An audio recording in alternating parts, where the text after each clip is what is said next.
Hello everyone, I am MANO Scaling, and I am here to help you today. I know you use this video to fall asleep, so before that, please like the video and subscribe to the channel, and also tell me where you are from and what time you are watching. Now get comfortable and relax.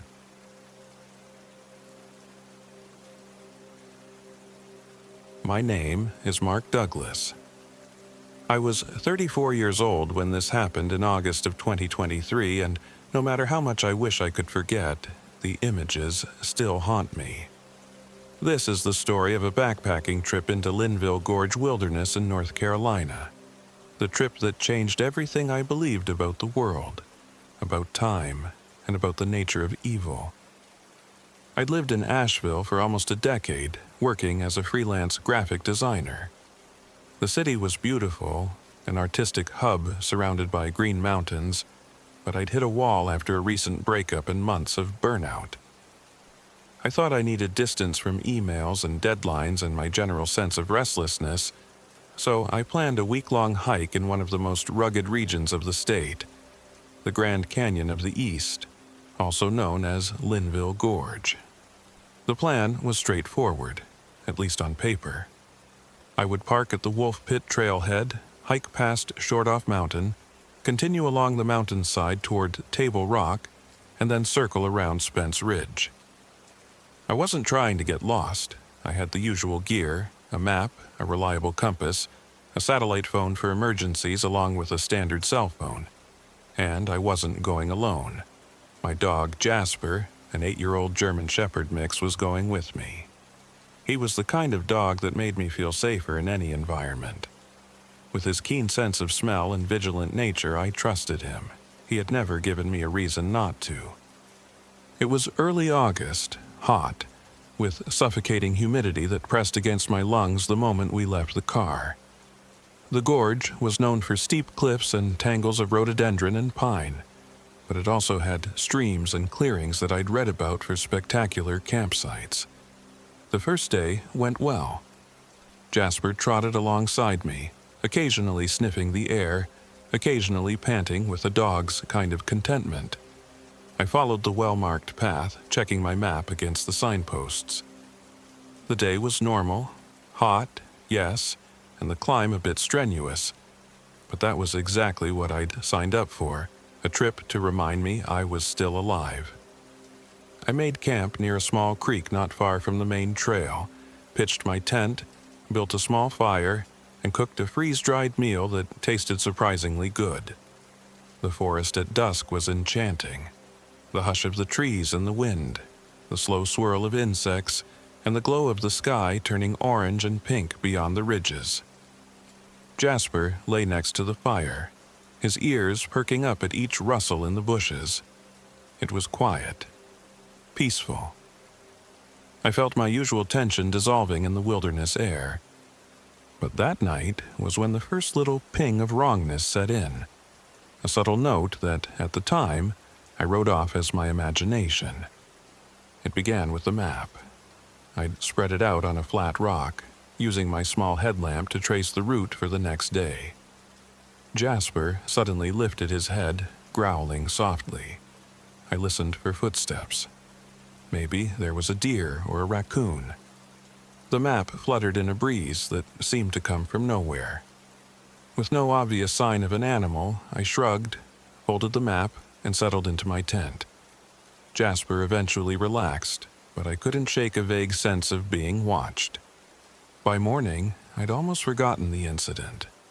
Except, when I unzipped my tent at sunrise, I noticed that my backpack, which I'd left propped against the tent wall, was now lying at the creek's edge, 40 or 50 feet from where I'd placed it.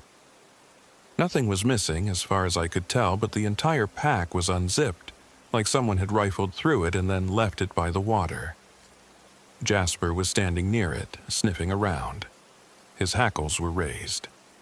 Oddly, the zippers were open from the inside compartment outward, if that makes any sense. It was as if something had crawled out from inside my pack. I tried to calm myself with logic. Maybe I hadn't fully zipped it. Maybe an animal smelled food and dragged it away. Still, it looked so deliberate. Even so, I checked my gear, found it all there, and told myself to let it go. We hiked on. The morning was cooler, the forest quieter than I'd expected for summer. I usually heard birds at dawn, but that day the woods seemed subdued, holding its breath. Jasper remained tense, occasionally refusing to proceed until I coaxed him forward. By mid-afternoon, I realized something odd about my surroundings. The path didn't match the layout on my map. According to the topography, I should have been facing a steep ridge on my left, with the gorge on my right. But it appeared reversed, as if the gorge was now on my left side. Also, the campsite I'd planned to reach, marked by a small icon near a spring, was nowhere to be found. Instead, I came to a clearing with a single ancient oak rising from the center, gnarled branches twisting overhead like skeletal arms. It wasn't on my map at all. I pulled out my compass, but the needle spun, refusing to lock on north. I tapped it, shook it, even tried laying it on the ground, but it still spun. And then my cell phone, which had shown some battery left, went black. When I tried the satellite phone, my last reliable link, it flickered a single bar, then an error message. No signal available. The sky was open here. I should have had something. Jasper was whimpering, tugging on the leash as though he wanted to leave. I decided to make a temporary camp, hoping the phones would regain a signal or the compass would settle. The day was wearing on, and I'd traveled far enough that going back to the previous campsite wasn't appealing. A sense of disorientation gnawed at me. I kept telling myself it was just fatigue. The gorge was well known for tricky terrain and cliff edges.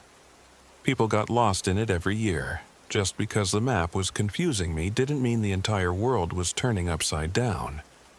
Still, the worry remained. That night, the campfire refused to stay lit.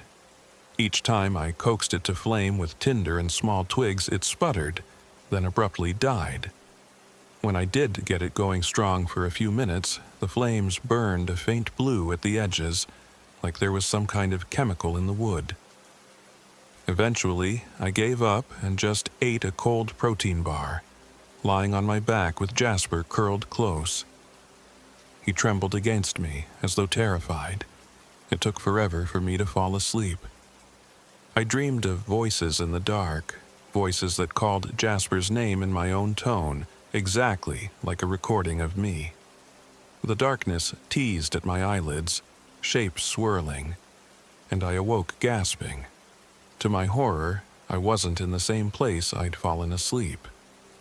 My tent was still around me, but the rocky ground beneath felt different. My watch read 3:18 a.m., yet there was a pre-dawn glow outside. I scrambled out, disoriented. The clearing was gone, replaced by thicker undergrowth. The oak tree, the spot for my campfire, gone, as if I'd somehow relocated the entire tent in the middle of the night. Jasper stood outside, tail between his legs, staring into the blackness of the forest. He turned to look at me, and for an instant, his eyes seemed too large in the glow of my headlamp, pupils wide with fear. I was so startled I tripped backward, nearly tangling in the tent's door flap. I took a breath, told myself it was just my imagination, patted his head, and tried to reassure him. But my mind spun in confusion. Had I left the tent in my sleep and dragged it somewhere else? The next day, the weirdness escalated. Food I'd put away the evening before was moldy. My trail mix was teeming with fuzzy growth. The water in my bottle tasted foul, like rust. Even my sealed, vacuum-packed meal pouches had a sour odor. Jasper sniffed at one and recoiled, whining. I had a backup supply of freeze-dried meals, those I'd stashed in the bottom of my pack, but I had to ration carefully. I had no idea how long I might be out here if my navigation continued to fail. We tried to push forward, though forward was a nebulous concept. My compass still refused to lock onto a direction. I'd find small game trails that seemed to vanish or circle back on themselves. The paper map was useless. The landmarks didn't align with anything I saw. No sign of a river, no sign of the main route, and no sign of humanity. The gorge had turned into a labyrinth. I kept telling myself to stay calm and methodical, to track where the sun was in the sky, to maintain some sense of direction. But each time I looked up at the sun, it seemed to have jumped ahead in the sky, as if time was slipping. Around midday, I came across something I didn't expect. Another human being. He was hunkered under the bough of a large pine, rummaging through a rucksack. He wore old hiking boots, faded cargo pants, and a threadbare t-shirt that looked like it had seen better days. His hair and beard were tangled, as though he'd been out here for weeks. When he heard my approach, he stood up, startling Jasper, who let out a sharp bark. That's when recognition struck me like a blow to the gut. He was Ben Crowley, my old friend and college roommate. But Ben had died in a horrific car accident 3 years ago. I went to his funeral. I'd seen the coffin. I distinctly remembered the heartbreak of that day, the guilt that we hadn't spoken in months before his passing. Yet there he was, as real as the trees around us. I froze, stunned, every rational part of my mind screaming that this was impossible. He spoke first. "Mark? Holy, is that you?" I stared at him, my mouth going dry. "Ben, you're..." His eyes were sunken, his skin pallid. He gave a small, shaky laugh. "I'm not dead, obviously. I don't know who told you that story, but, well, it's complicated." Every piece of me wanted to run. Jasper was pressed against my leg, ears pinned back, rumbling a low growl. But the wave of relief that washed through me, relief at seeing someone, anyone, made me stay. I wasn't entirely naive, though. My mind reeled with the impossibility of this, but I was desperate, so I asked how he'd come to be in these woods. Ben's voice was flat as he offered half answers, claiming he'd been living out here for a while. He said the locals and coroners must have made some mistake, or that it was just rumor. "It doesn't matter," he insisted. "I got tired of civilization, wanted solitude." He told me not to worry about how or why. The important thing was, we'd found each other.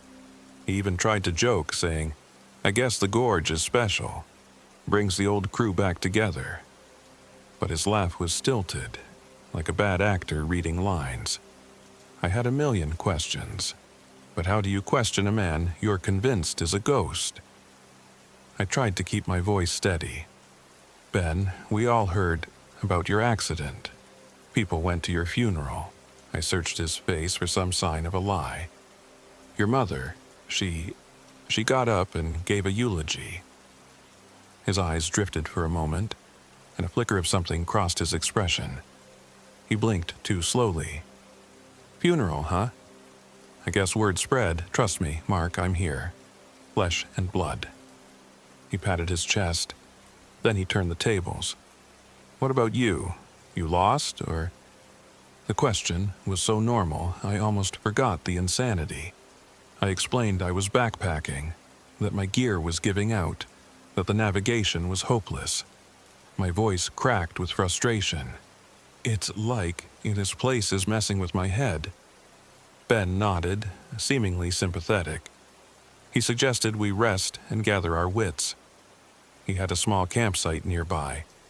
My head screamed that I shouldn't trust him. But I was so relieved not to be alone, to finally have someone who might help me find a route out. I followed. His site wasn't exactly a campsite. It looked like a circle of bare earth amid thick vegetation, littered with small bones. The smell was rancid, but he insisted it was from old cooking scraps. Several tattered tarps hung between trees to block the elements. On a makeshift table, a plank set over 2 rocks, he had lumps of what looked like raw meat. Jasper, who usually loves any whiff of meat, recoiled, tail clamped down. I felt a wave of revulsion. "Ben, what is that?" He shrugged. Just dinner. Found a deer carcass near the ridge. Figured I'd salvage what was left." He smiled, but it was too wide, his gaze unsettling. "Haven't had real company in a while. Want some?" I was hungry, but the meat looked spoiled, purplish with blackish edges. The odor turned my stomach. I declined. He set it aside, quietly remarking that I didn't know what I was missing. The sinking feeling in my gut told me I'd made a terrible mistake. I told him I just needed help finding a main trail.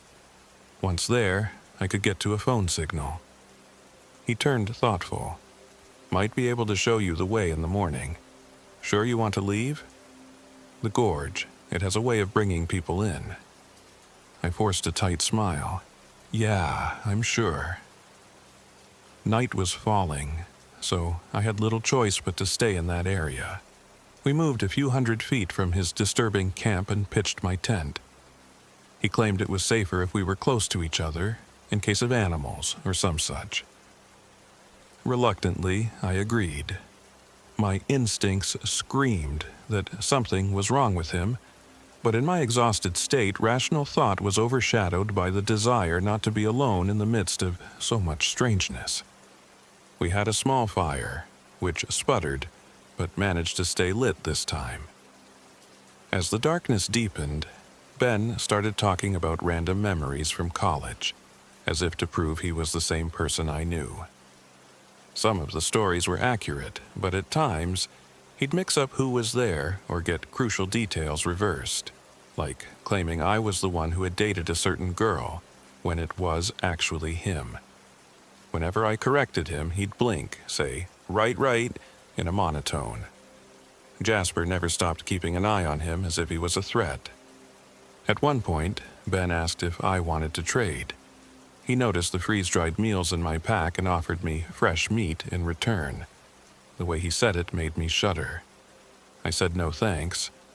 Soon enough, the yawning tension became too great. I decided to turn in. Ben offered to gather more firewood, keep the flame alive. He walked off with an axe slung over one shoulder. Jasper sat up, alert, and then trotted after him. It was unusual for Jasper to leave my side, but I figured maybe he just needed to keep watch. After a while, I drifted off in my tent, lulled by the crackle of the dying fire. A violent dream took hold. In it, I saw myself sleeping, from the perspective of something lurking outside the tent. It made a chittering sound, my own voice repeating, "Jasper, come here," again and again. Then I heard a snap, like bone, and the dream shattered. I woke to silence. Ben was crouched outside the tent, stoking the fire. He flashed me a grin. "Everything okay?" I rubbed my eyes. "Where's Jasper?" Ben pointed to the surrounding darkness. "I thought he was with you. He wandered off, maybe." I scrambled out, heart pounding. "He went with you." Ben shrugged. "He took off. Guess something spooked him." That wasn't like Jasper at all. I called his name over and over, then whistled. The night answered with emptiness. Fear roiled in my gut. I grabbed my flashlight, checking my watch. 3 a.m. As I scanned the tree line, something crunched under my boot. Leaning down, I picked up what looked like a torn piece of fur. Jasper's fur, grayish tan. There was blood on it. All of my survival instincts roared to life. I turned to Ben, my flashlight catching his face. He narrowed his eyes, almost annoyed by my reaction. "You saw something out there." "How could he just run off?" I demanded. "He wouldn't just leave me." My voice faltered when I noticed that Ben's shirt had dark smears on the sleeves. "What did you do?" I hissed, fear twisting into anger. Ben chuckled, so low it was almost inaudible. "Mark, calm down. It's a big forest. Dogs wander." I wanted to search right then and there, but the darkness was too impenetrable. I spent the rest of the night pacing, checking the perimeter with my flashlight every few minutes. Ben sat by the fire, sometimes glancing at me, sometimes staring into the flame as though fascinated by it.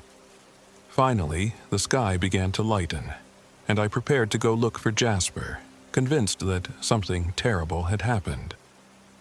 That's when I found the severed ear. Jasper's left ear, recognizable by the small notch from an old injury, lying near the creek. The ground was soaked in blood. I almost vomited. My heart hammered so hard I could barely think. Spinning around, I demanded an explanation. Ben just stood behind me, an expression of distant calm. "Mark, it's a harsh environment. Maybe a cougar or a bear got him." I wasn't buying it. There was no sign of a struggle aside from the blood, and we would have heard a fight. Jasper would have barked, yelped. He was strong. A predator wouldn't simply snatch him without a trace. Ben looked almost amused at my rage. As if on cue, he reached into his cargo pocket and pulled out something that glinted in the dawn light. Jasper's collar.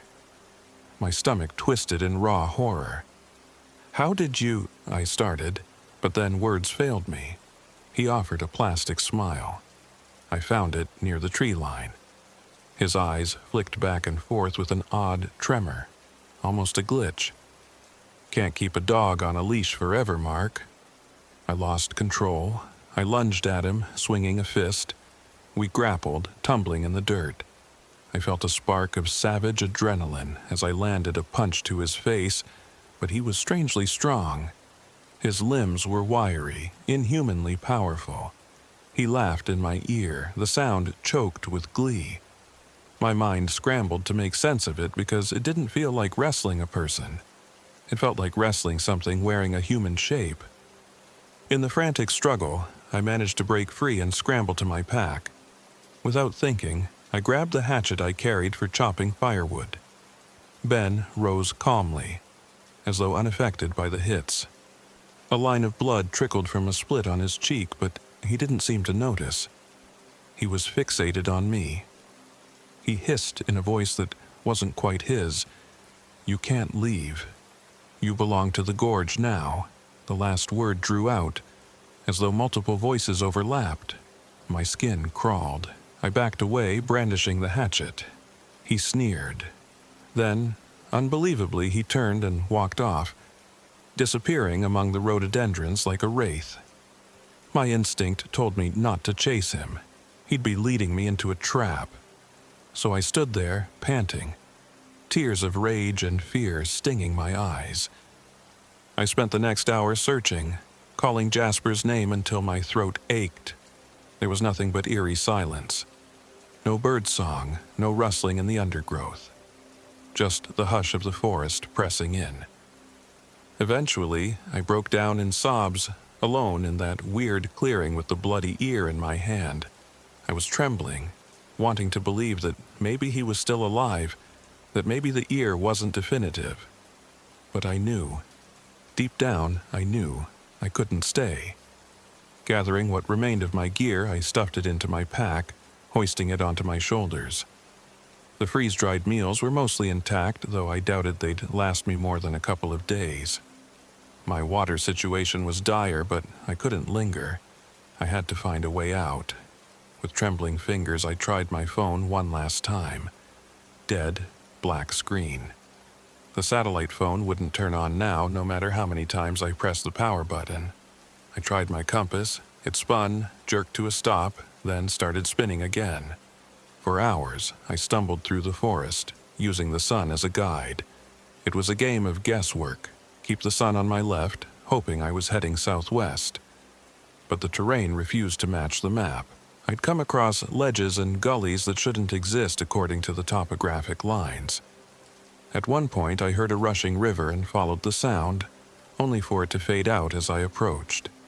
Soon, the day twisted into a dull haze. My watch read 4:30 p.m., then jumped back to 2:15 p.m. I swore I saw the sun leap from one side of the sky to the other. By the time night loomed again, I felt like I'd walked a marathon.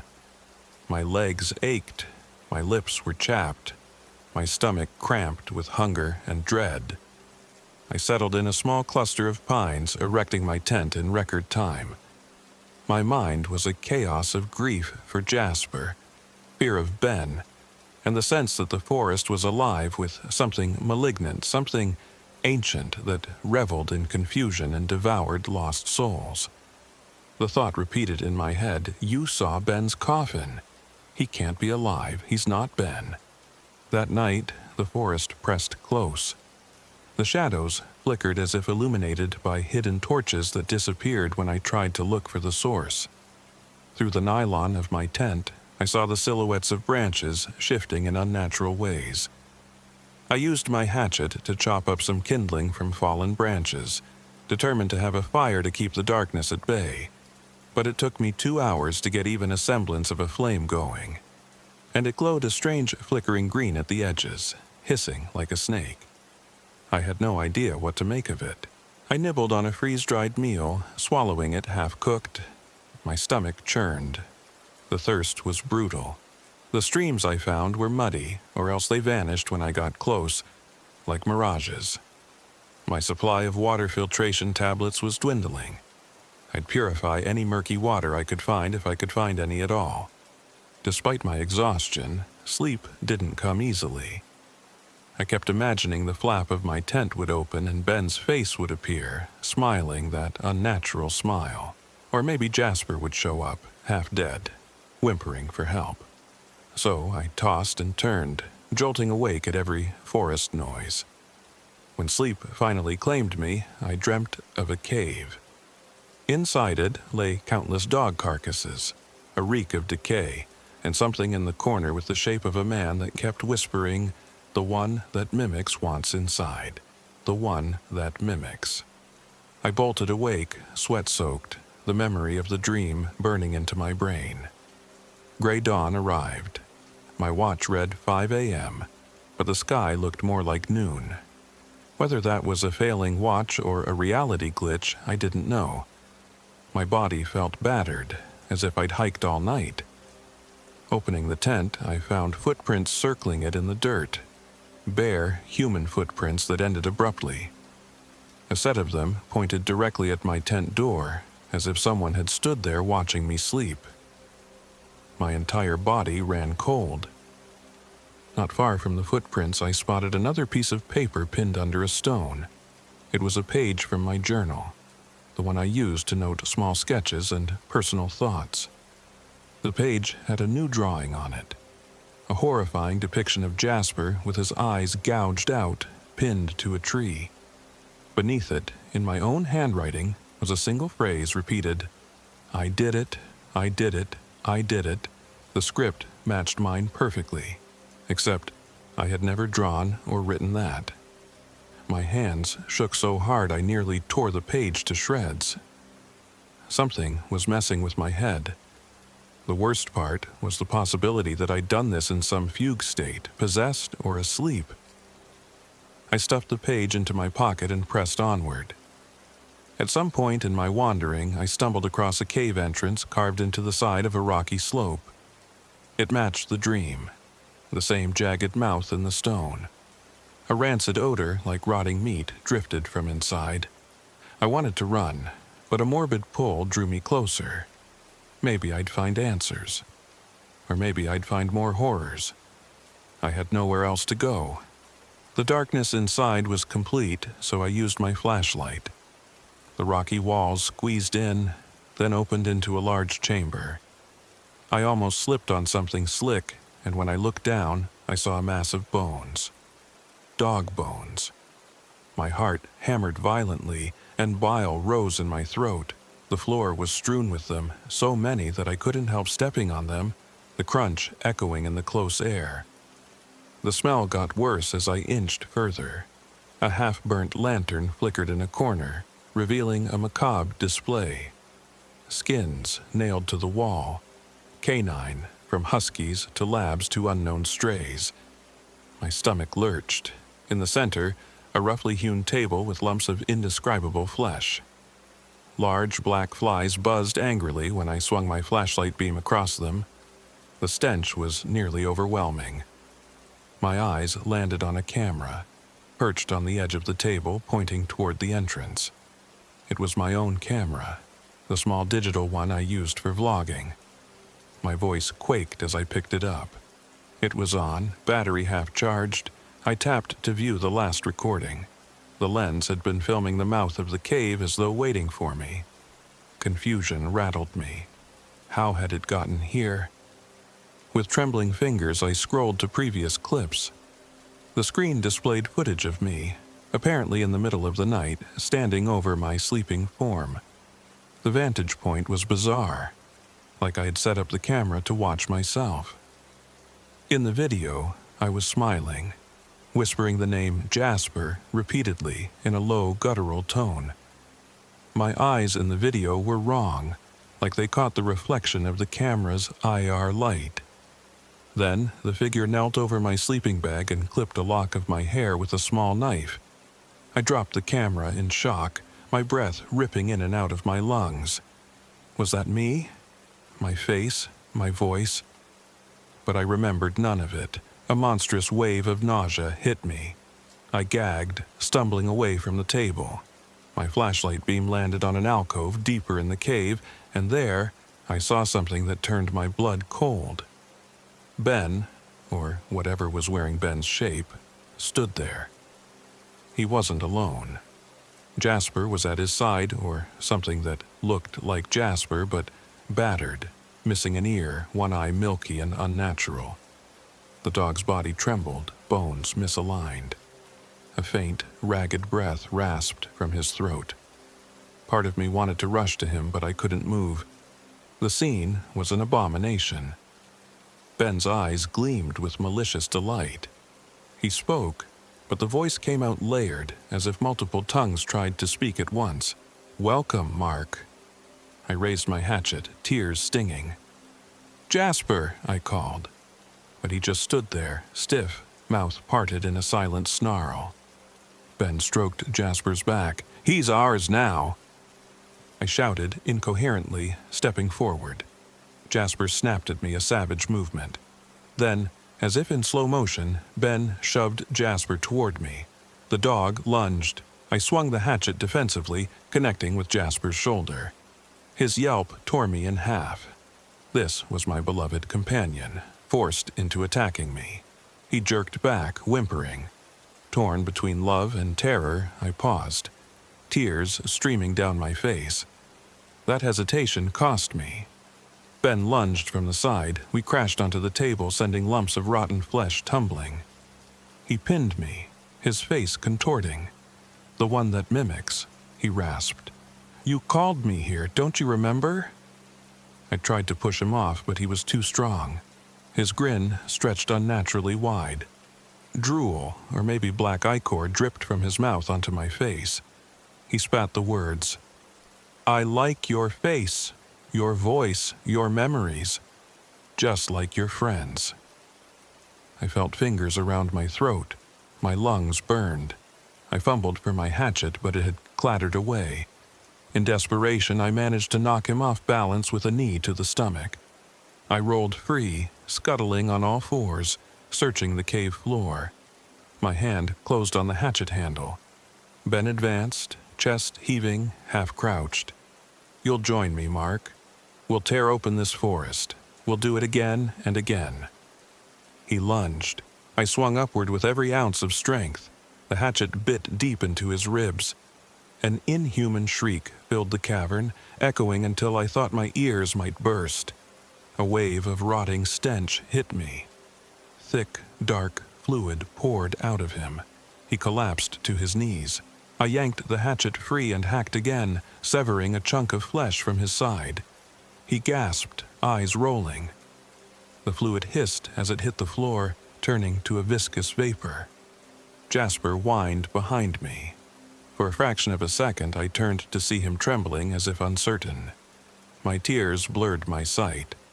I had to save him. But Ben, or the mimic, surged forward once more, rage contorting his features. I chopped with the hatchet again, aiming at his face.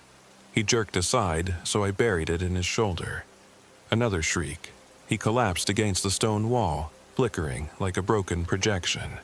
For the first time, I saw something beneath his flesh, a shape like twisted branches, glowing faintly in the gloom. A strangled cry tore from his mouth, or from multiple mouths. He spat black fluid, then tried to stand. My entire body shook as I kicked him backward into a pile of bones, where he crumpled, writhing. Jasper whined again, a pitiful sound that cut my heart in two. He was in terrible shape, flesh hanging in tatters. I reached for him, ignoring the danger. He snapped weakly, then went limp, collapsing onto the stone. My heart hammered. I didn't see any hope in his single remaining eye. Tears blurred my vision. He was barely breathing, and I knew deep down there was no saving him. A ripping sob escaped my throat. The dog I loved was gone, destroyed by this thing. Ben coughed wetly, black fluid spattering. Hatchet in hand, I turned on him. "You took everything from me," I snarled. Another wet, gurgling laugh escaped him. I did the only merciful thing. I ended it, or tried to. Driving the blade into his neck, I pinned him against the rock floor. He screamed, a horrifying sound like metal scraping metal. Then his body went slack. The fluid oozed, steaming, reeking of decay. I staggered backward, half certain he'd rise again. He twitched, coughed, and then his form collapsed like a disintegrating husk. As it crumbled, I heard faint whispers echo through the cave walls. My flashlight began flickering, so I snatched my camera off the floor and stumbled toward the entrance. Outside, the day was unnaturally bright. My watch read 8 p.m., but the sun looked high in the sky. I limped away from the cave, tears streaming, half in shock. Blood, some of it Jasper's, some of it that black fluid, coated my hands. I wanted to bury my dog properly, but I couldn't go back in there with the rotting remains and that unspeakable presence. My spirit felt fractured. The forest itself still felt malevolent, as if it were only letting me go because it had grown bored. I stumbled downhill until I tripped over a root and lay there, panting, sobbing, wanting it all to end. Whether minutes or hours passed, I'm not sure. But eventually, the trees parted enough that I saw a glimpse of the parking area. My car was there, the dusty blue sedan exactly as I'd left it. The sky overhead was an odd color, simultaneously dark and bright. My watch read 12:10 p.m., then 7:49 p.m., flickering. When I reached the car, I flung open the door, half expecting it to vanish in my hands. It was real. The keys were in my pack. I collapsed in the driver's seat, my entire body shaking uncontrollably. The phone was still dead, no matter how many times I plugged it into the car charger, but the engine started. I pulled out of the trailhead, tears burning my cheeks. Somehow, I made it onto the main road, driving like a man possessed, not caring if I crashed. I had to get away from that cursed gorge. I didn't realize until I was halfway to Asheville that the camera was in the passenger seat, still turned on. I glanced at it, paranoid, my heart hammering. The lens faced me, recording every ragged breath. When I reached a gas station, I turned it off and took a look at the footage. The last file started with me picking up the camera in the cave, panting, covered in gore. Then the perspective shifted, as if the camera was in someone else's hands, filming me from a few feet behind. But I was alone in that cave. The final frames showed me turning the camera off, though I never remember pressing the button. My face in that clip wore a small, eerie grin I don't recall making. I'm not sure how I made it through the next few days. I told no one the truth, partly because I didn't think anyone would believe me, partly because I was terrified the entity I'd hacked to pieces in that cave might still be out there. The official explanation became that I lost my dog to a wild animal attack, that I barely escaped. But at night, my mind replays the details I can't rationalize. The unnatural confusion of the trails, the sense of time warping, Ben's vacant grin. Jasper's final moments. My entire worldview cracked in those infernal woods. Occasionally, when I'm alone in my apartment, I swear I hear the jingle of Jasper's collar or feel a wet nose nudge my hand. I'll see movement out of the corner of my eye, my own reflection in a window, smiling too broadly. My nightmares are relentless, the line between memory and dream blurring more each day. I tried to watch that last video once more, but my camera battery had drained overnight, even though it was plugged in. When I charged it again, every file was gone except for one, a short clip of me sleeping in my tent. The shot is from behind me, as though taken by something invisible. My breath is slow and deep, but I see my lips move. I'm mouthing the word Jasper again and again, almost chanting. My eyes snap open, reflecting the lens glow, and I speak in my own voice. He never came back. I did. Then the video cuts out. I've tried to bury what happened in the gorge. Some nights, I wake up with mud on my boots, my arms scratched by brambles, with no memory of leaving the house. My friends say I seem jumpy, that I space out mid-conversation. They don't see the flash of red in my reflection, or the flicker in the corner of my vision. They didn't see the thing that took my best friend from me, or the broken shape lying on the cave floor. I don't know if the creature truly died, or if it just let me leave. I don't know if something followed me home. If I close my eyes, I still hear that layered voice. You can't leave. You belong to the gorge now. Maybe the gorge etched itself into my mind, or maybe I'm just another lost soul. All I know is that every night I dream of that place, the swirling compass, the spinning sun, the unnatural hush of the forest. I wander among bones and half-burned lanterns, calling Jasper's name, knowing I'll never see him again. The last sound I hear is always the same, my own voice echoing from the shadows, calling me deeper into the darkness, promising that I'll never truly find my way out.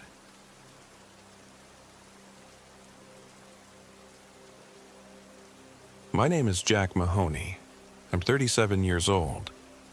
This happened in late October of 2023 on a trip into the Great Smoky Mountains of North Carolina that was supposed to bring me closure. Instead, it brought me horror, something I still can't explain and may never escape. I had decided to hike the Deep Creek Trail, a scenic route my late wife Erin and I had once talked about tackling together. We never got the chance. She died in a car accident 5 months prior, and in the aftermath I couldn't shake the regret of how many experiences we'd postponed. I was a school teacher and had a small amount of time off for the fall break, enough for a 3-day backpacking trip. I figured scattering her ashes at a quiet, beautiful spot in the mountains might help me let go.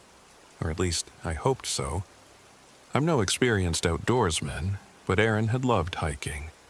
Her skill was well above mine. In an attempt to honor her, I read every piece of advice I could find. I spent weeks planning the route, bought gear, practiced pitching my tent in the backyard. And perhaps as a little emotional support, I brought along Bruno, my 4-year-old German Shepherd. Bruno was devoted to me. He was originally Erin's dog, so he and I had both been grieving in our own ways. When I reached the Deep Creek trailhead, it was mid-morning. A swirl of autumn leaves coated the ground under a wide, cloud-heavy sky. The air smelled of soil and decaying foliage. My phone showed a strong signal, though I had no illusions about it lasting. Between the thick forest canopy and the rolling terrain, I expected patchy reception at best. I slung on my pack, clipped Bruno's lead to my belt loop, and we set off. Before we'd gone 100 yards, I heard footsteps behind me. Turning, I saw a man in his early 40s, tall, with scruffy brown hair peeking out from under a baseball cap. He wore brand-new hiking boots and carried a large pack that looked fresh from the store. A camera rig was slung around his neck, and he had that confident swagger of someone who either knew exactly what they were doing or wanted people to think they did.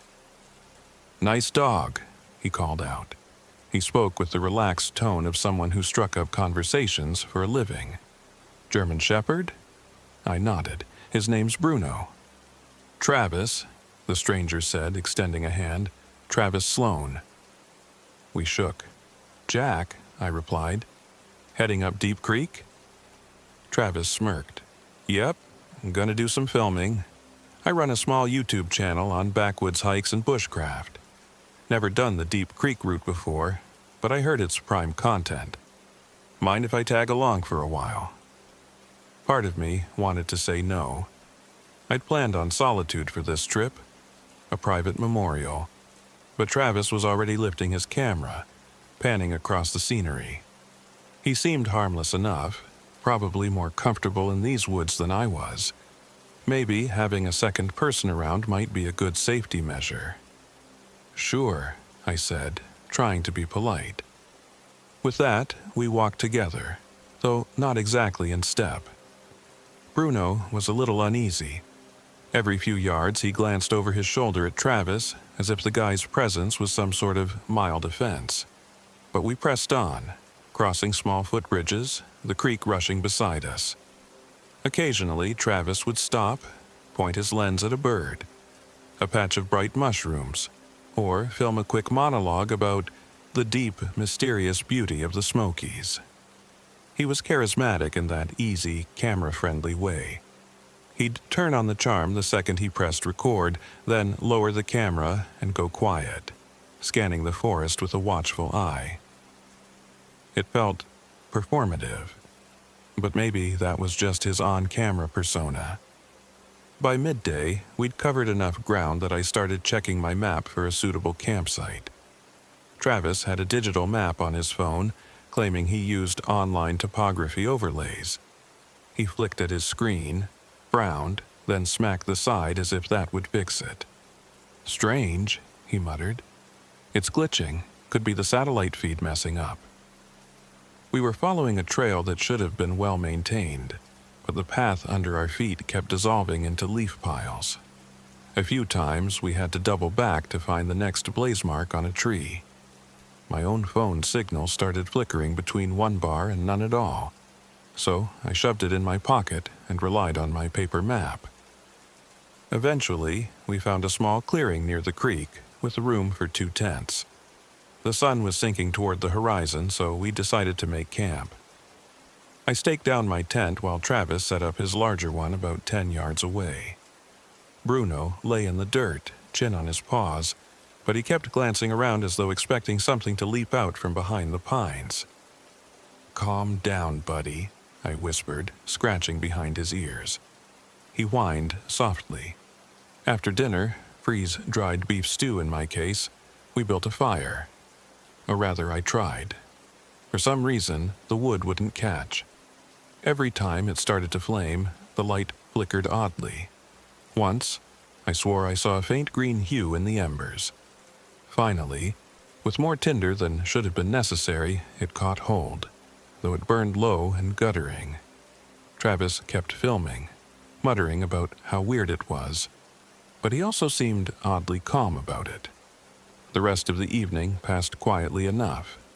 Just the crackling of the uncertain fire, the trickle of the creek, and Bruno's low, sporadic growls as he stared into the darkness. We turned in early. The night air carried a biting chill, and the uneasy feeling in my gut wasn't improved by Bruno's whining at the tent flap. I tried to reassure him, but something about the forest just felt off. I pushed down my paranoia. Exhaustion eventually won out, and I fell asleep.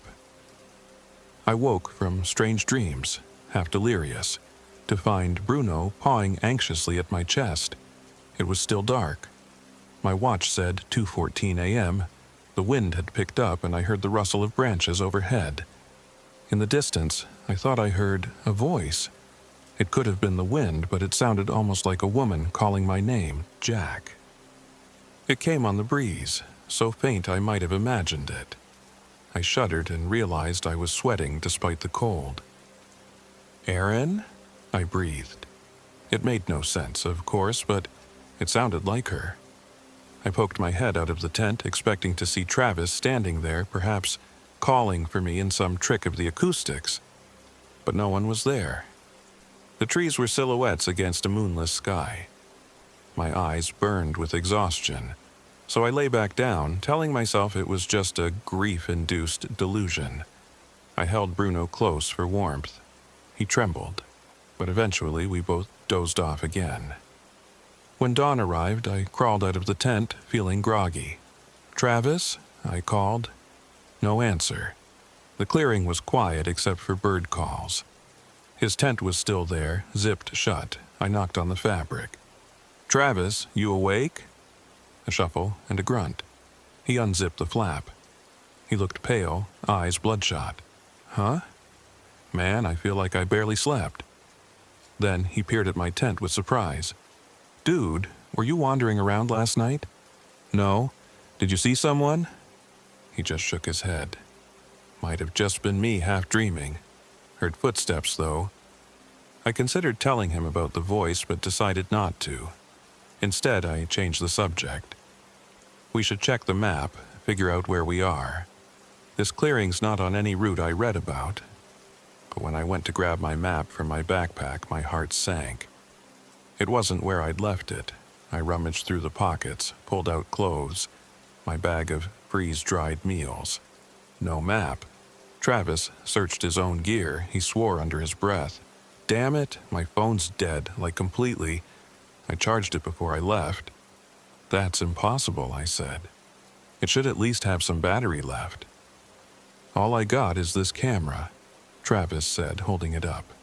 "Weird thing is, the battery symbol's going haywire. Like it'll show half, then full, then a quarter. Makes zero sense." Meanwhile, Bruno had trotted out to the edge of the clearing, nose to the ground, ears perked. I tried to call him back, but he just gave a short, nervous bark. I noticed something on the trees about 20 yards away, a small wooden figurine pinned to the trunk with a rusted nail. It was carved to look like a face with deer antlers sprouting from the temples. "What the?"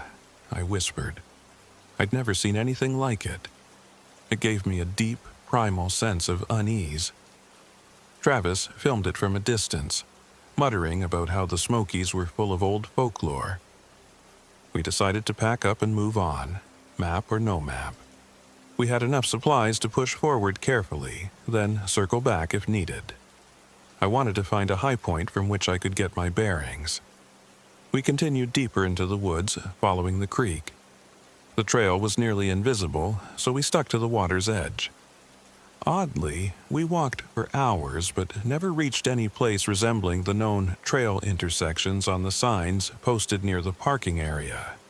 Instead, we kept coming upon details we swore we'd passed before, like a rotted log with a patch of bright orange fungus on it.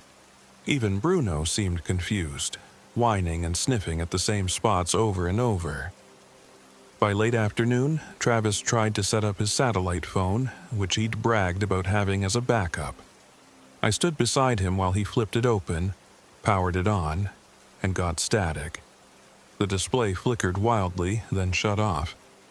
He cursed.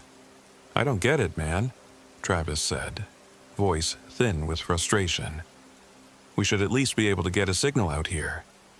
He looked around as though searching for an explanation. "There's something about this place, the electromagnetic, I don't know." That feeling of being watched continued to haunt me. Bruno, who was normally energetic, padded nervously by my side, hackles raised. Twice he growled at Travis for no apparent reason. I tried to scold him. "Bruno, leave it. He's a friend." But inside I found my own suspicions rising. Something about Travis was off. He had grown quiet, his confident grin replaced by a distant stare. Once, I caught him gazing at me with a half-smile that lasted too long. When I asked if he was okay, he just snapped out of it, said, "Yeah, sure," and kept moving. As the second day wore on, the wind picked up, swirling fallen leaves into little dust devils around our feet. We were forced to find another campsite since night was fast approaching. There wasn't much of a clearing, so we settled for a small flat spot near a tangle of rhododendrons. I prepared a campfire with the damp wood. Travis offered to gather more, but Bruno wouldn't let him come near me. He bared his teeth when Travis approached, which startled me. "What's gotten into you?" I hissed at Bruno. I'd never seen him that aggressive. Travis forced a laugh. "Dogs just spooked. These woods are playing tricks on us." He paused, then said, "I'll go gather more firewood alone, okay?" He stalked off into the forest. Bruno growled after him, ears pinned back, then turned his attention to me. I put a hand on his head. "You're okay, buddy. We'll figure this out." Before I could focus on building the fire, I noticed that my sleeping bag was lying 10 feet from where I'd put it, as though it had been taken out of my tent. Not only that, but it was unzipped from the inside. I stared, baffled, a lump forming in my throat. Did I do that and forget? Was I losing track of time that badly? I stuffed it back into the tent, trying not to imagine how it could have happened. Then I heard a sudden rustling, and Bruno yelped, bounding into the trees. "Bruno!" I yelled. "Get back here!" I scrambled to follow him, calling his name. He was barking somewhere up ahead, the sound echoing between the pines. I lunged past a thorny thicket, scratches forming on my arms, until I reached the bank of the creek. Bruno was there, nose low, hackles up, a short trail of blood in the leaf litter at his paws. My stomach dropped. "Bruno?" I knelt down, checking him over. He seemed unhurt, but he was trembling as he sniffed at the blood. It was fresh, bright red. I followed the droplets with my eyes and saw that they led to a shape half buried in the dirt. A deer's face, half rotted, with patches of fur missing. The eyes were wide open and milky. The jaw was twisted at an unnatural angle, almost like it had been forcibly torn from the body. I gagged. I tried to coax Bruno away, but he stood stiff. Suddenly, he let out a deep, menacing growl, staring across the creek. I lifted my gaze and felt my blood run cold. On the opposite bank, partially obscured by the foliage, stood a figure. It looked like a tall man wearing ragged fur. Its face might have been some kind of mask. Antlers protruded from the top, but the features were indistinct, like lumps of flesh pulled over a skull not made for them.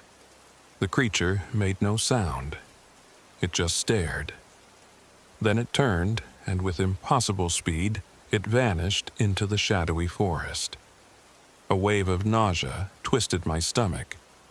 I reached for Bruno's collar, dragging him back. My mind was a storm. I had no explanation for what I'd just seen.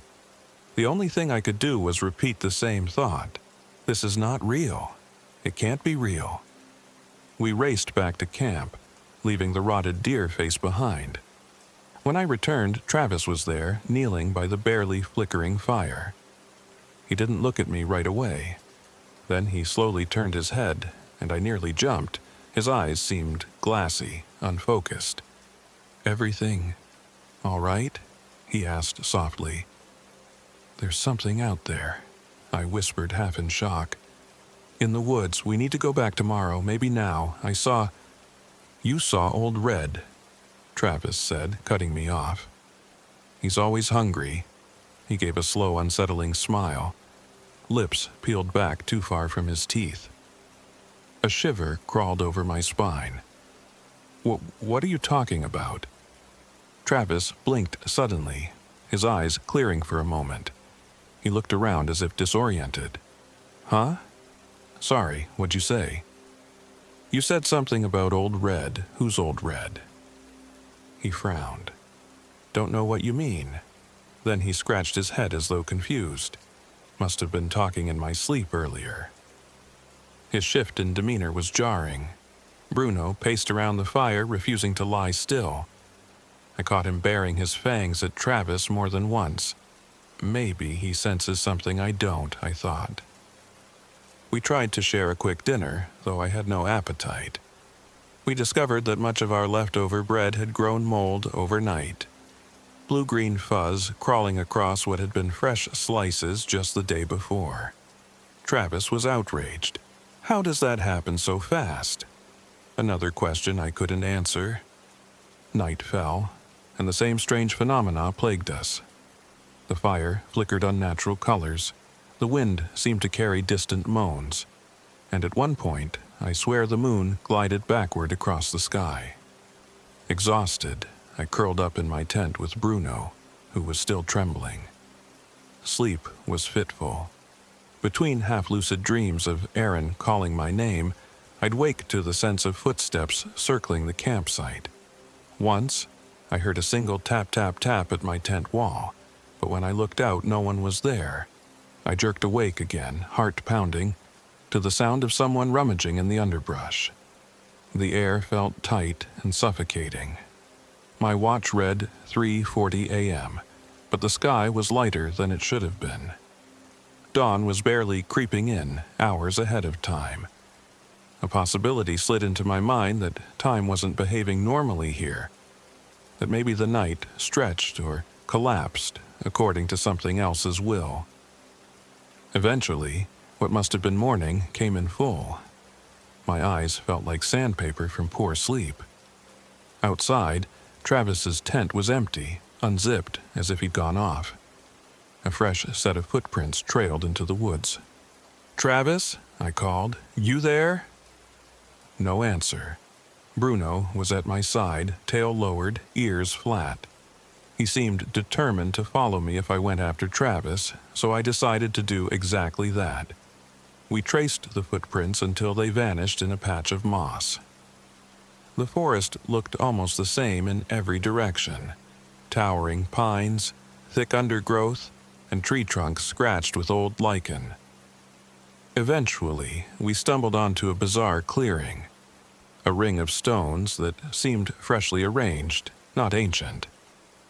In the center sat a stump with a half-burned candle. More carved wooden figures dangled from the branches overhead, each shaped like a face or a twisted animal head.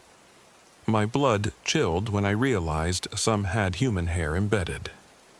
Bruno whined at my side and my gut told me to leave. But that's when I heard footsteps behind me. I turned, relief flaring for a moment, thinking it was Travis.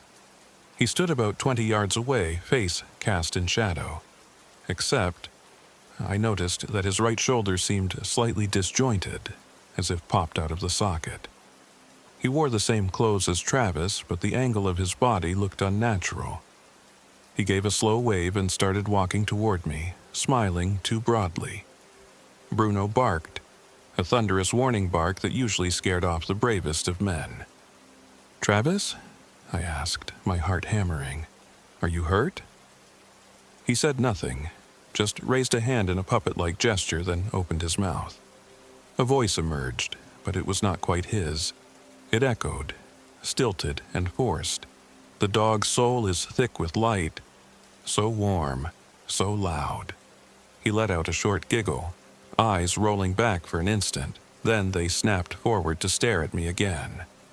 Fear rooted me in place. This couldn't be real.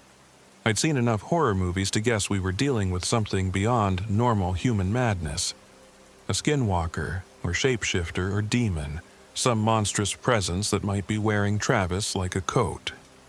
Bruno leapt forward, snapping. But the figure stepped back with surprising grace, its bones cracking in a nauseating staccato as it moved. Then it turned and darted into the shadows. Not the normal, stumbling run of an injured man, but a fluid, near-supernatural sprint. Bruno rushed after it, and I screamed. "Bruno, no!" He disappeared into the brush. My mind seethed with dread. If that thing had Travis's body, or if it was Travis somehow warped, then Bruno was in grave danger. I tore after them, crashing through undergrowth, tearing my shirt on branches. The day's light seemed to fluctuate, bright to dim in bursts, as though the sun was flickering. I hardly noticed the scratches forming on my arms. My only focus was on Bruno's barks up ahead, gradually growing fainter. And then I found them both, in a small ravine where the creek's water ran shallow. The figure pinned Bruno with a single arm. Bruno snapped and writhed, but it pressed him down with terrifying strength.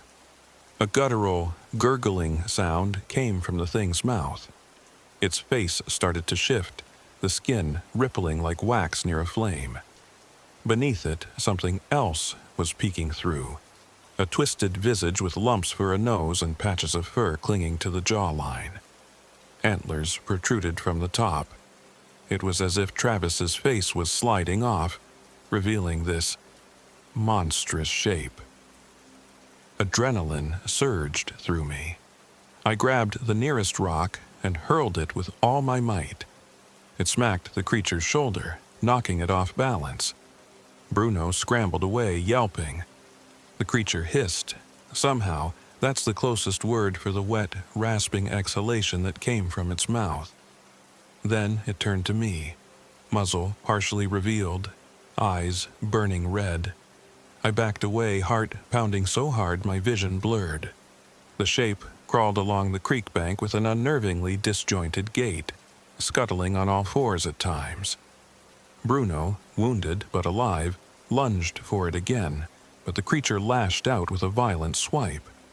Bruno yelped, blood spurting from a fresh gash along his ribs. This time, I couldn't just throw a rock. I needed to get Bruno out. I stumbled forward, grabbed Bruno's collar, and dragged him away. The creature hissed again, rearing back. Then, in a fluid motion that defied biology, it retreated, half loping, half slithering, eventually disappearing behind the thick pines. For a moment, I heard a distorted, agonized scream that sounded like Travis's voice. Trembling, I examined Bruno's wound. A deep gash ran across his right flank, exposing raw tissue. "Oh, God," I said, tears stinging my eyes. "No, no, no." I pressed my shirt against the cut to staunch the bleeding. Bruno looked at me, ears laid back, panting. The adrenaline roared in my ears. "Hang on, buddy, hang on." We hobbled back toward the campsite, though campsite was just a random patch of forest now. My sense of direction was gone. It felt as if the forest itself had rearranged. The sun overhead slid behind clouds that formed out of nowhere. I swear the shadows changed direction mid-step. At times, I thought I heard the creek in front of us, only to find it behind us minutes later. We were in a labyrinth. Somehow, just as the last scraps of daylight faded, we stumbled into the place where we had pitched our tents. But everything was in disarray. The tents had been slashed open, fabric strips lay scattered like an eviscerated corpse. Our backpacks were overturned, their contents strewn about. The food was all spoiled, reeking of rot, except for a few vacuum-sealed packets. I nearly vomited at the stench. And Travis, the real Travis, was nowhere to be seen. I unzipped my med kit and tried to bandage Bruno's wound the best I could. The dog whimpered but lay still, trusting me. I poured some of my precious water over the cut and used antiseptic wipes, tears blurring my vision. My hands shook, and I kept glancing around, half expecting that horror to lurch out from the darkness again. Night fell. The entire forest felt alive with watchful eyes. The wind carried faint moans that might have been distant elk calls or might have been human screams. Bruno stayed close, occasionally growling low. The temperature plummeted, and with our tents destroyed, I rigged a makeshift lean-to from a tarp I found half buried under Travis's gear. Beneath it, I tried to build a small fire, but the flames kept sputtering as though starved of oxygen. I can't say I truly slept. I drifted in and out of a terrified doze, dreams bending into nightmares, all featuring Aaron's voice echoing through the trees. I'd jerk awake to find the fire almost gone. Then I'd catch a glimpse of a figure standing just beyond the tree line, tall and antlered. Each time I blinked and it would vanish. By what should have been the next morning, Though the sky never fully brightened, I was on the edge of hysteria. Bruno licked my hand, his breath shallow, as though giving me courage. We had to get out, find an actual trail, or call for help. But every piece of technology we had was dead, destroyed, or malfunctioning. Clutching the last few hours of strength, I decided we'd push upstream along the creek. Eventually, we had to find an overlook or a ranger station. Bruno could barely walk, so I ended up carrying him part of the way. My arms burned with the effort, but adrenaline fueled me. We made slow, grueling progress. The forest around us was silent, the birds absent. Occasionally, I'd spot some grotesque offering in a tree. A tuft of fur, a severed paw. Once, I smelled sulfur. Then, somewhere ahead, I caught the flicker of a flame among the pines. My pulse soared. Could it be a ranger? Another camper? I hurried forward, ignoring every primal urge that told me to hide. We emerged into a larger clearing. Stone outcroppings jutted from the ground like gravestones. In the center, I saw a ring of stones carefully arranged. A battered figure knelt by the ring, bare-chested, arms streaked with mud and blood. I recognized the cargo pants, the hiking boots. It was Travis, or what was left of him. His skin was a patchwork of bruises and cuts, like something had tried to peel him and only half finished the job.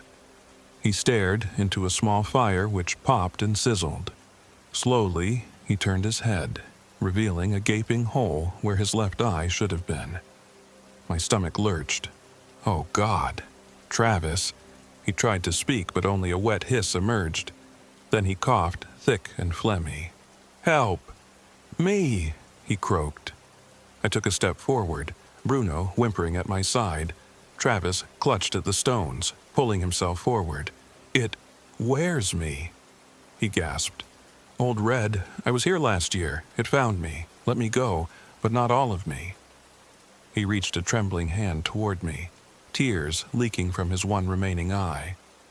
"I tried to warn you. It likes your dog. It likes the light inside him."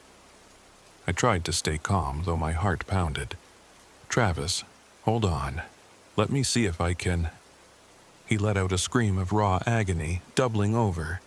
His back arched, bones popping. Something wriggled beneath his skin, as though an alien shape was trying to punch its way out. He fixed me with a tortured gaze. "Run," he breathed. "Run." Then his head snapped up. A horrifying grin stretched across his face, cracking the skin of his cheeks. "Jack," said a voice that sounded like Aaron's. I recoiled. "I'm so cold, so alone. Come with me." I realized with chilling certainty it was inside him. That abomination. Old Red, the thing from the creek bank, the antler-faced monstrosity. It had him, and it was calling me in my wife's voice. I stepped back, brandishing a hatchet I'd grabbed from Travis's scattered gear. My mind warred with itself. Travis was a human being, maybe still alive in there. But the horror was suffocating. His body lurched forward. For an instant, Travis's real voice rose up, "Kill me." Then he seized in violent spasms. I heard a hideous rip as his back burst open, revealing glimpses of raw muscle and a glimpse of the antlered skull beneath. The stench hit me like a truck, forcing bile into my throat. Bruno growled, fur bristling, but his strength was fading. I had to end this. Tears blurred my vision as I raised the hatchet. The next moments felt both endless and immediate. Travis lurched at me, arms flailing. I buried the hatchet in his chest. He screamed, both Travis's voice and a guttural, inhuman wail overlapping. He staggered, black smoke oozing from the wound. I yanked the hatchet free, swung again, and felt the blade connect with a horrifying crunch.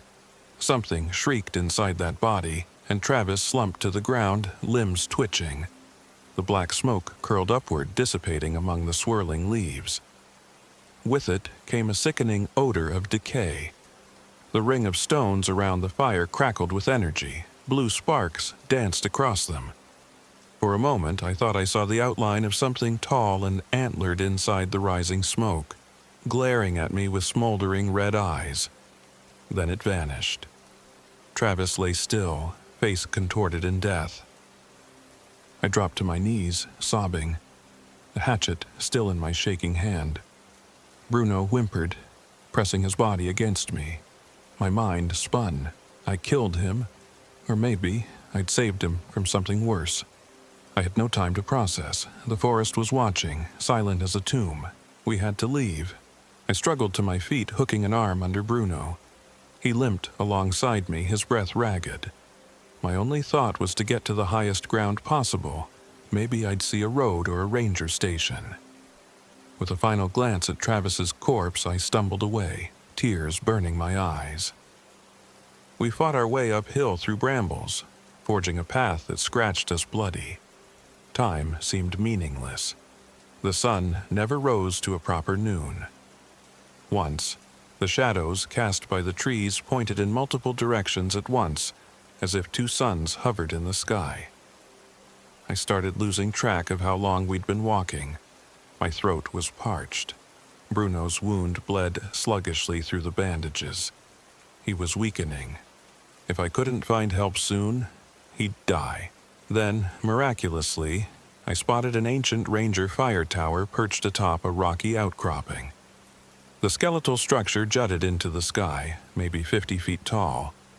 It might be abandoned, but if it had a radio, or at least a vantage point, maybe we could call for help or see a road.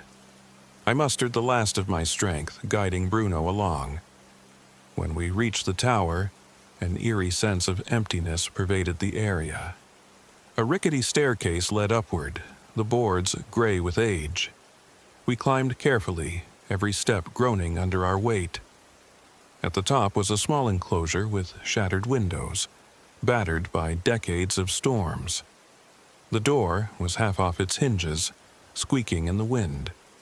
Inside, the main floor was littered with rusted cans, graffiti, and old gear that looked like it belonged in a museum. There was a battered radio console, dark and silent. I flicked a few switches, praying for any sign of life. Nothing. I was about to collapse in despair when a stuttering crackle pierced the silence. "Hello? Station 4 to base. Repeat. Stormfront." Then static. Heart pounding, I fumbled with the knobs. "Hello? Is someone there? Please, we need help." Static answered me, punctuated by partial words. Then silence. My voice broke. "Come on, come on." Bruno lay down in the corner, whimpering quietly. I knelt next to him, stroking his ears. "Hang in there," I pleaded. A swirl of wind rattled the enclosure. That's when I heard footsteps on the stairs. Slow, deliberate steps. My stomach lurched. Had it found us again? I rose, hatchet in hand, bracing myself. The steps paused just outside the door. For an agonizing moment, nothing happened. Then, in a perfectly calm voice, I heard Travis say, "Hey buddy, everything all right?" My blood ran cold. I'd seen Travis die. Yet the voice was his, plain as day. It continued, "You left your dog behind." I swallowed hard, forcing myself to speak. "Travis is dead. I saw you die." A soft laugh. "You saw something, but it wasn't me," the voice said, mocking. "I've known you a long time, Jack. Don't you want to see your wife again?" I slammed the door shut, though it was barely hanging by the hinges. The voice outside shifted, speaking in Aaron's gentle tone. "Jack, please, come outside. I'm so cold." My breath caught in my throat. I fought the urge to open the door. The thing was playing mind games.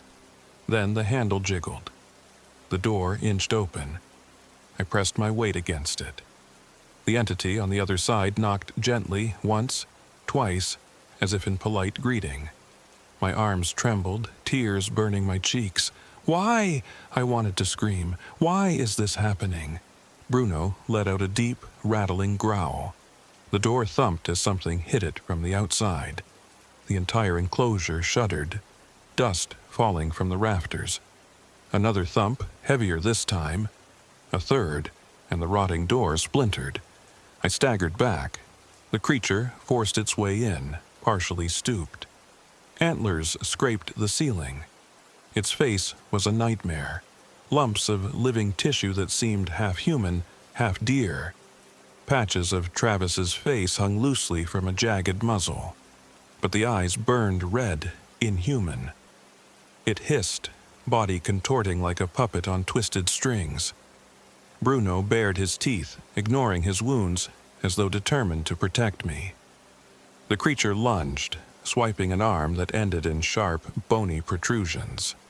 I dodged aside, nearly losing my footing in the cramped space.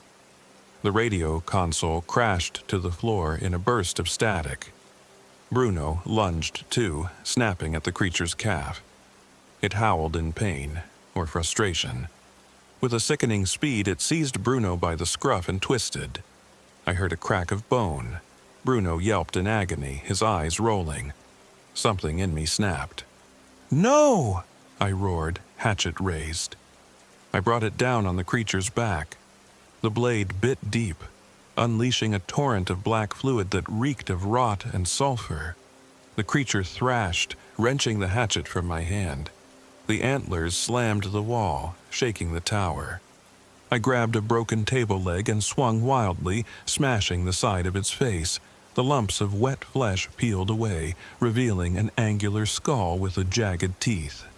Aaron's voice hissed from that exposed mouth. "I'm so lonely, Jack. Why did you leave me?" I gagged on terror and heartbreak. I smashed at it again. The creature reeled.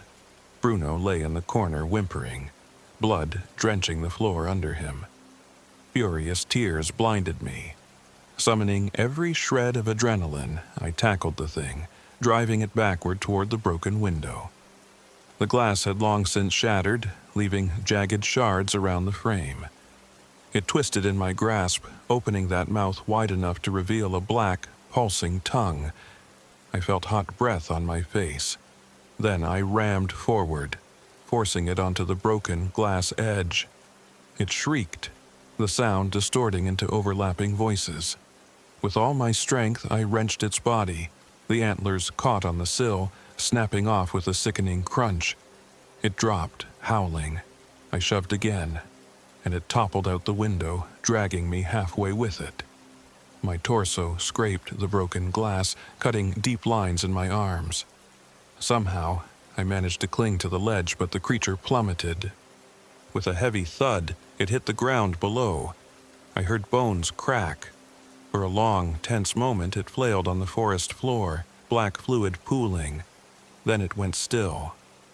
Gasping, I dragged myself back inside, ignoring the pain in my arms. My priority was Bruno. I fell to my knees beside him. He was breathing shallowly, eyes unfocused. The wound along his ribs was catastrophic, and now his spine or neck might have been broken from the creature's final assault. I pressed my hands gently on his fur. Blood coated my palms. "No, no, stay with me, buddy," I whispered, tears choking my words. He tried to lift his head, managed a soft whine that made my chest ache. Then he went still. The last breath left him. My whole body shook. "Bruno?"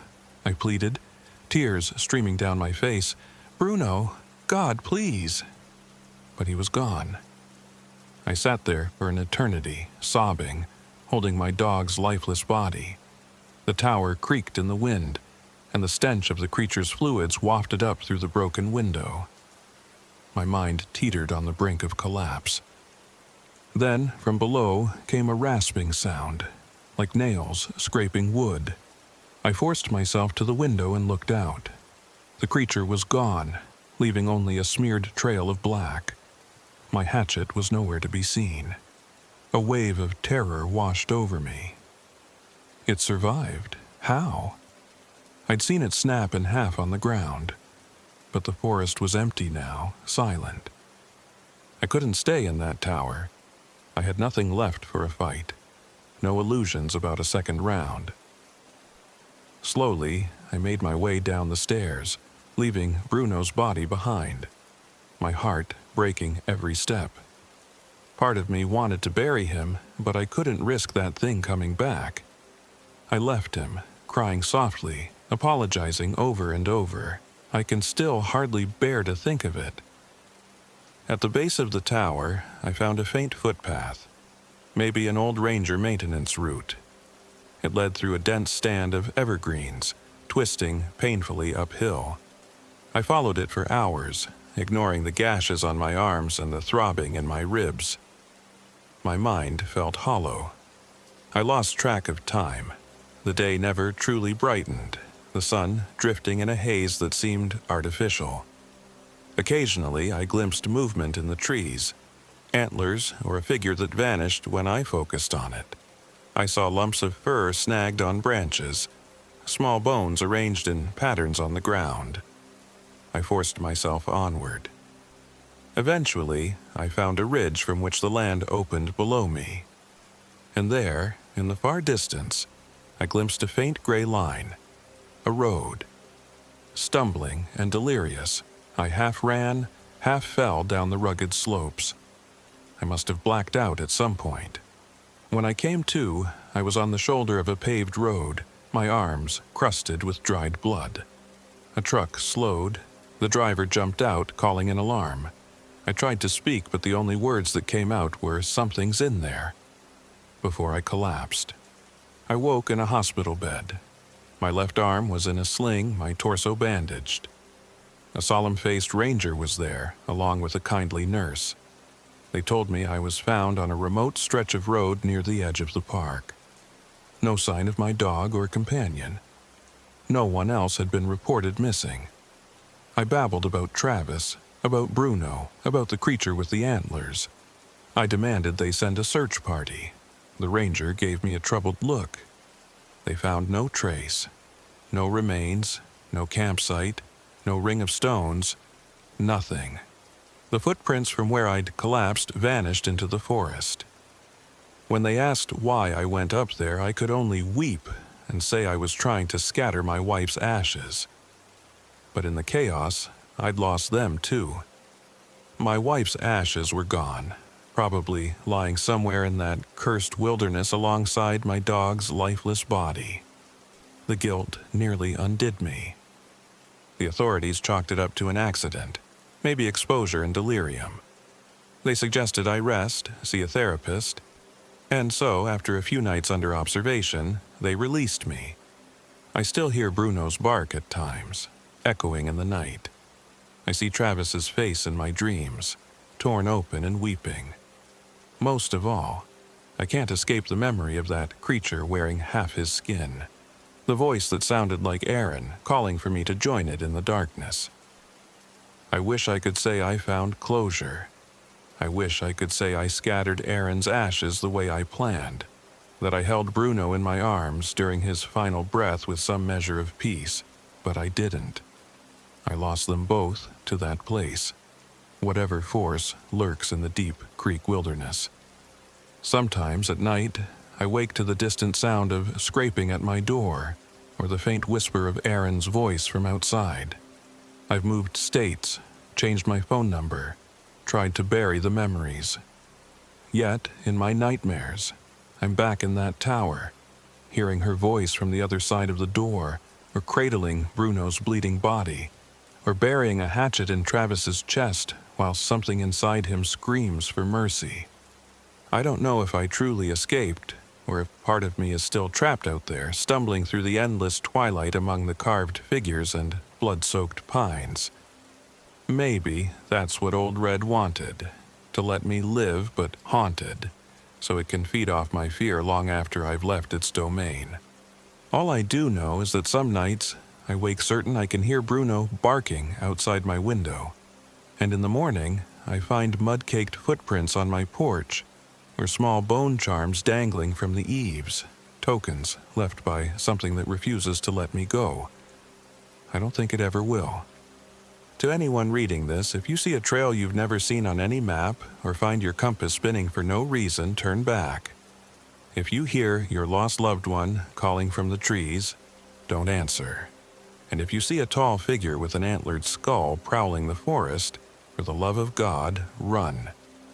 Because once you've caught its attention, you will never truly be free.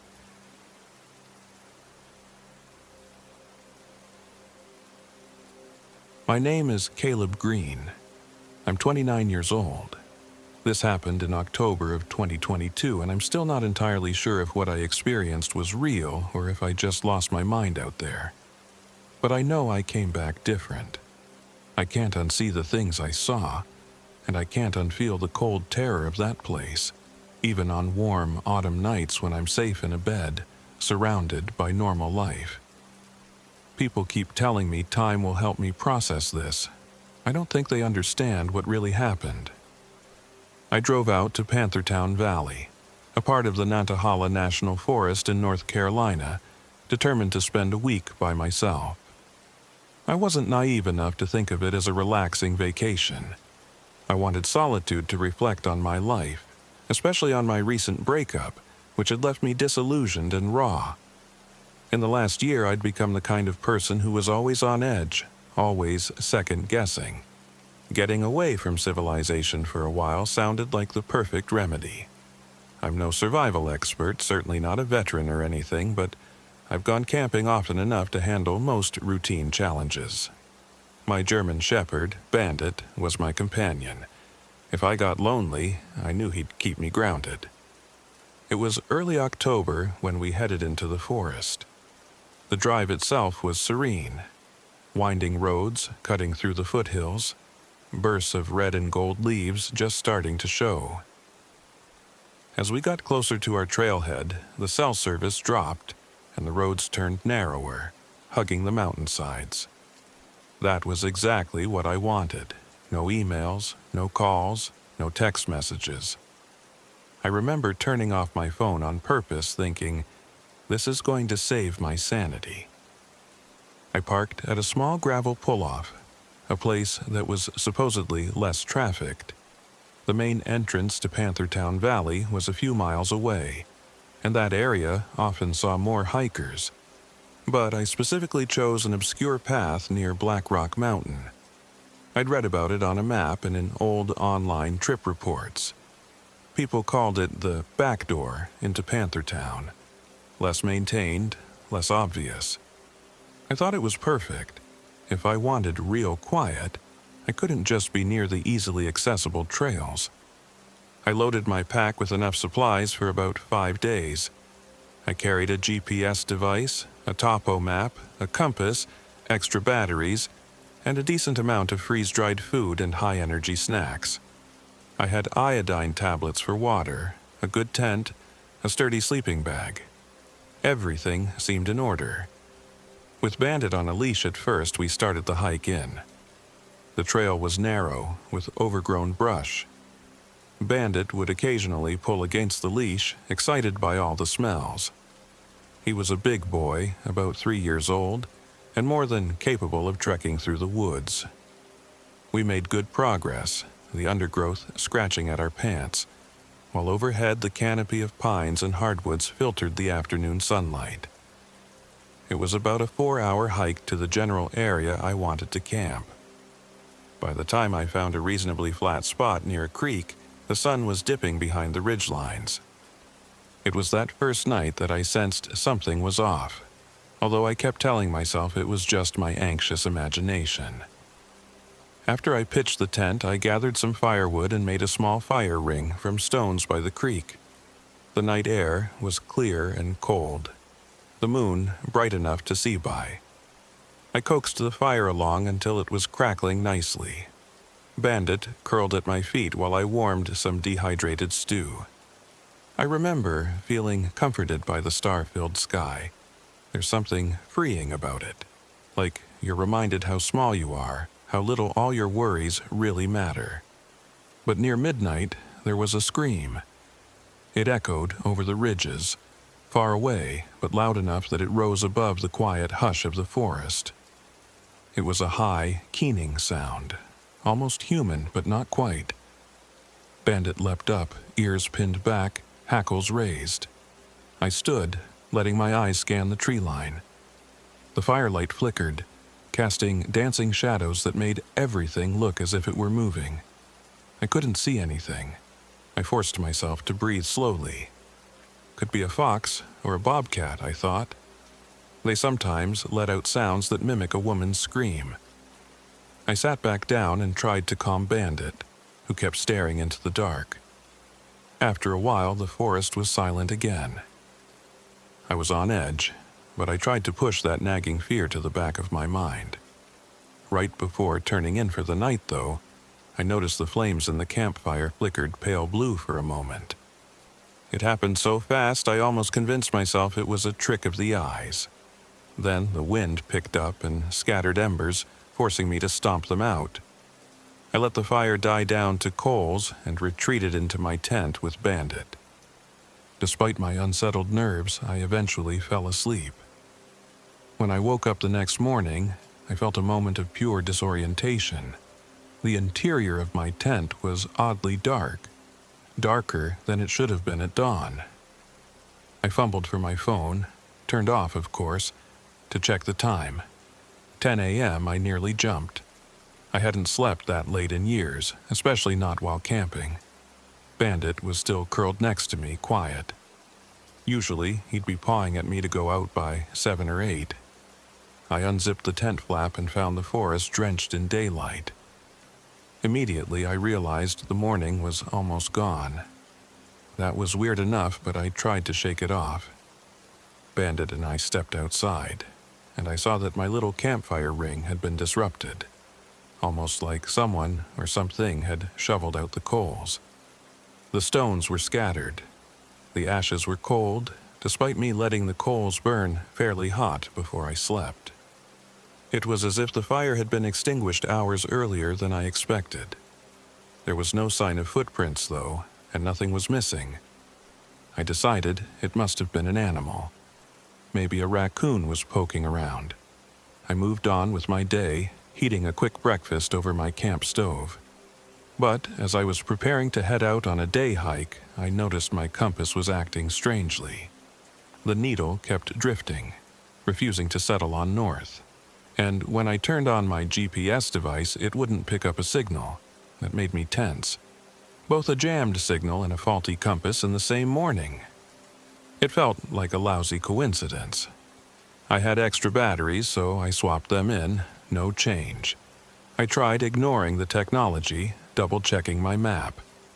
This was old-school orienteering time, I thought, and I actually felt a tiny thrill.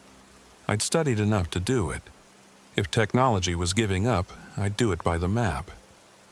Bandit and I spent the next few hours walking along the creek, exploring a bit. At one point, I paused to fish. I'd brought a small collapsible rod, but there were no fish biting, and I realized I was spending more time glancing over my shoulder than I was focusing on the water. I felt watched. The forest didn't hum with the usual insect or bird chatter I expected for midday.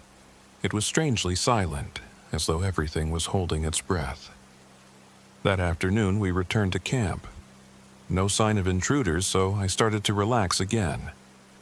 Then, abruptly, around 3 or 4 in the afternoon, what should have been the warmest part of the day, the temperature dropped. I shivered, noticing goosebumps on my arms.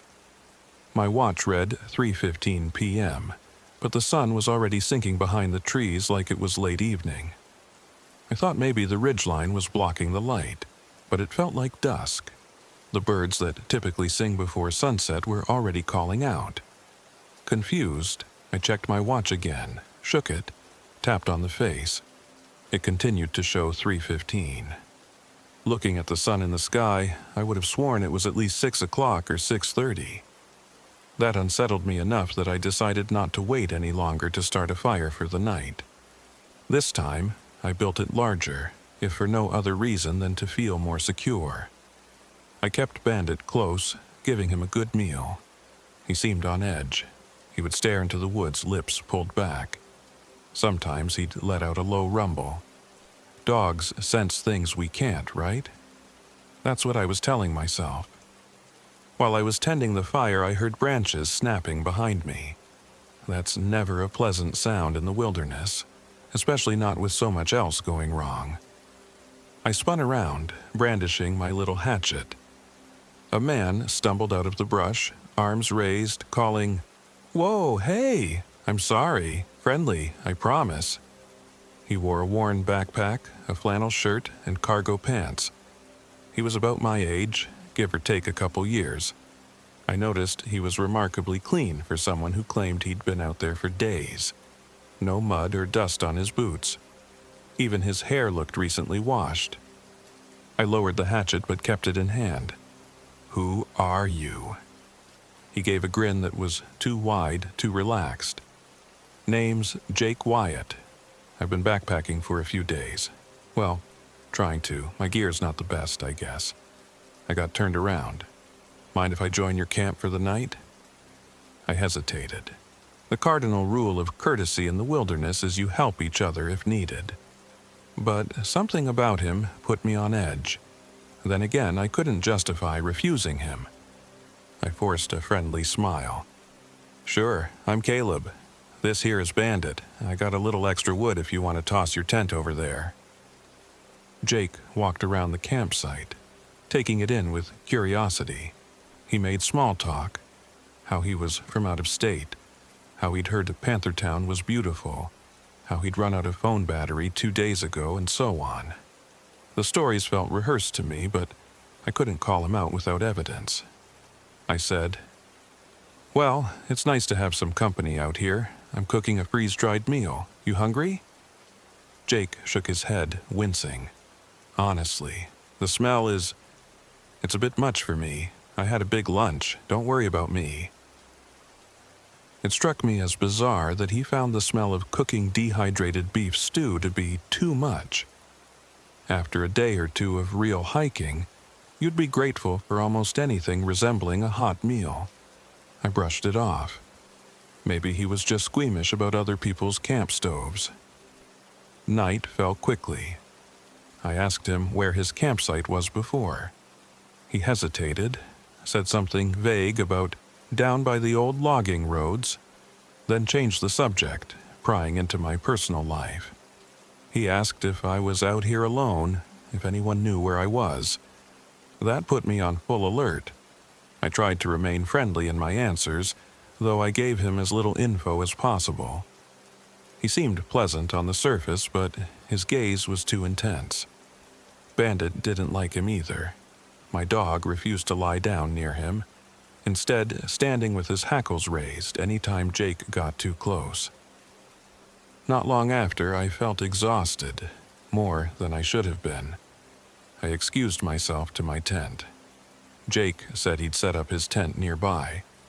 I drowsily called for Bandit to come inside with me, making sure to secure my pack. I felt uneasy, listening to the faint sounds outside. The forest seemed alive with cracks and hushes, though I couldn't pinpoint where they came from. Eventually, I dozed off. Sometime in the middle of the night, I woke to Bandit pressed against my side, trembling. He was whining softly, ears back. I heard something in the distance, a voice that sounded just like mine, calling, "Bandit, come here, boy." Crisp, calm, playful. It was my voice, but I wasn't speaking. Before I could muster the courage to unzip the tent, the voice faded. Then everything was silent. I didn't sleep another wink. At first light, I crawled out. I called for Jake, expecting to see him near the ashes of the campfire. There was no sign of him. His tent was gone. For a second, I wondered if I'd imagined him. But there were footprints around the remains of the fire, in boots bigger than mine, so he had definitely been there. That morning was a flurry of bizarre revelations. My sleeping bag was unzipped from the inside when I woke, even though I remembered zipping it tight. My daily ration of freeze-dried meals had turned rancid overnight, as if they'd been left out for a week. The vacuum seals were puffed up and stank. On top of that, my spare batteries were corroded and leaking. I'd never seen brand-new lithium batteries go bad like that in a single day. The water in Bandit's collapsible bowl had an oily sheen across the surface. Shaken, I forced myself to stay logical. I reasoned that the only real concern was my food source.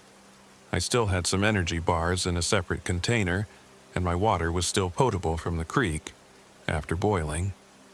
I'd manage for a couple more days. But I had a creeping sense that I should pack up and head back to my car. That feeling warred with my stubbornness.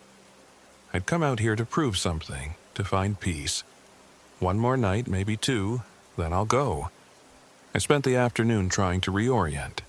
The compass was still spinning and the GPS device refused to connect. Fine.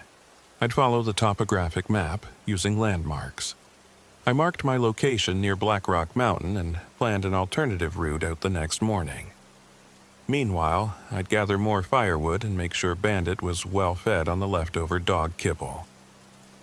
Around lunchtime, Bandit wandered off to the stream. He was never one to stray far, but after a few minutes I realized he was out of sight. I followed the sound of the water, calling his name. No response. The forest was so quiet that my own voice bounced back at me. "Bandit, Bandit, come!" My stomach tightened as I picked my way around fallen logs. Then I saw him. At least, I thought I did. He was standing by the creek, hunched over, his fur bristling. But he wasn't looking at me. His ears didn't perk when I spoke. Slowly, he turned to face me. He wagged his tail once, but it looked off. You know how a dog wags their tail in a fluid natural movement? This was stiff, almost like a broken clock second hand, ticking. His eyes seemed darker than normal, somehow red around the edges. He let out a short bark, which sounded forced. My heart pounded. "Bandit!" I took a step toward him, wanting to check if he was hurt. He trotted right past me, back toward camp. Something about him felt unnatural, but I couldn't pinpoint it immediately. It was only later, when I tried to get him to respond to a usual command, "Bandit, sit," and he just stared blankly, that I realized something had fundamentally changed. That night, when we settled down by the fire, Bandit crouched across from me, fixating on me with unwavering eyes. I would say his name, and he'd tilt his head, but the expression was vacant. The big shepherd, who normally pressed his snout into my palm, wanting affection, now acted like a stranger. I felt my skin prickle. The night deepened, the forest more silent than ever. I tried to keep a big fire going, but every time I looked away it dimmed alarmingly fast. It was as if the wood was burning at an accelerated rate, or the flames kept snuffing out with no explanation. I'd turn back and see only glowing embers, forcing me to feed it more kindling. Sometime around 9 or 10 at night, while I was poking the embers for the 1,000th time, I heard footsteps behind me. I turned, and there was Jake Wyatt again, stepping into the circle of firelight. He looked calmer than before, but this time he was wearing a faint smile, and his eyes seemed half-lidded, like he was drugged or in a trance. Before I could ask where he'd been, he said, "I got lost again. Mind if I stay with you?" The exact same words as before, delivered in the same monotone. Bandit let out a low growl, but then fell silent. I stared at Jake. "Where did you go last night? You just vanished." He gave me an innocent shrug. "Had some business. Didn't want to intrude on your beauty sleep." It was such a strange answer. "You said your gear was lousy. You said you needed help. Did you find your own campsite or something?" He only smiled, showing too many teeth. "I'm here now." He walked closer to the fire, peering at it. The flames are so blue, don't you think? But the flames weren't blue at the moment. They were the normal yellowish orange. I opened my mouth to respond, but he stepped even closer and hovered near me, like he was sniffing the air around me. I felt a surge of instinctive fear. I moved back, setting a hand on the hatchet by my side. "Jake, are you okay? You seem a little out of it." He didn't answer. Instead, he pointed at Bandit. "Nice dog you got." Bandit's ears flattened. and he whined. Something was wrong. I made up my mind. In the morning, I was leaving. Even if I had to bushwhack my way back to the car, I told Jake as much. "Hey, man, I'm heading out first thing tomorrow. If you need to follow me, that's fine. But we should both get out of these woods." Jake tilted his head in an eerie echo of Bandit's earlier mannerism. "Why hurry? We're only just getting to know each other. It's peaceful here." I forced a laugh. "I've had enough peace. Time to go. I've got a long drive home." He nodded slowly, then said, "As you like." He produced his own small sleeping bag from his pack and unrolled it near the fire, not even bothering to pitch a tent. I didn't argue or protest. I just decided I was going to sleep in short shifts, keep my hatchet close, and watch for any sign of danger. That night was truly terrifying. I'd doze off for what felt like minutes at a time, jerk awake, and realize the fire had gone out again. Then I'd relight it, using up my kindling. Once, I swear I saw Jake standing over me, but when I blinked, he was still curled in his sleeping bag on the other side of the fire. Another time I heard Bandit whining in the trees, yet when I turned, Bandit was lying next to me, pupils dilated and fixated on the darkness. Sometime past midnight, I must have fallen into a deeper sleep. I woke up to a rustling noise. In the faint glow of dying embers, I saw Jake leaning over Bandit, slowly stroking the dog's fur. I couldn't see Jake's face, just his silhouette, but Bandit was rigid, tail between his legs, letting out this low, continuous moan. My heart hammered. I sat up and said, "What are you doing?" Jake froze, and for a long moment he didn't answer. Then he pulled back and said, "It's fine, he just wanted some attention." The absolute wrongness of his voice, it was so calm, so lacking in inflection. I felt a chill crawl down my spine. I lit a flashlight and shone it on him. He squinted, and for a split second I thought his eyes reflected red. Then it was gone. Could have been the flashlight angle. He backed away, returning to his spot. I wanted to scream at him, demand answers, but fear glued my tongue. I kept the flashlight on him until I couldn't stay awake anymore. When dawn came, Jake was gone again. Bandit was still there, but God, I wish I had left earlier. If I had, maybe I could have spared myself what was to come, because the dog lying in front of me looked like Bandit, but he wouldn't respond to his name or commands. He stared at me as if deciding what I was. I snapped my fingers, whistled. He got up stiffly, padded away a few yards, and just stood there, gazing into the trees. I packed my campsite in record time. My map was folded in my jacket pocket. I decided on a direct route west, following the ridgeline, then veering south toward the gravel pull-off. I called to Bandit, wanting to put a leash on him for safety, but the moment I approached him, he let out a low growl. I froze. My heart twisted in my chest. "Bandit, buddy?" He bared his teeth. I'd had this dog since he was a puppy. He'd never acted like this. Something was deeply, horribly wrong. He took off into the trees at a slow lope, disappearing through the undergrowth. Panic overwhelmed me. I shoved my gear in my pack and took off after him, ignoring the risk that I might lose my orientation again. Stupid, maybe, but I couldn't let him vanish. I pushed through brambles, hopped logs, calling his name repeatedly. No sign of him. I don't know how long I searched. My watch read 10 a.m., but the sun was already high overhead, suggesting it was closer to midday. Eventually, I spotted a flash of movement near a thick cluster of rhododendrons. "Bandit!" I scrambled over, nearly rolling my ankle on a rock.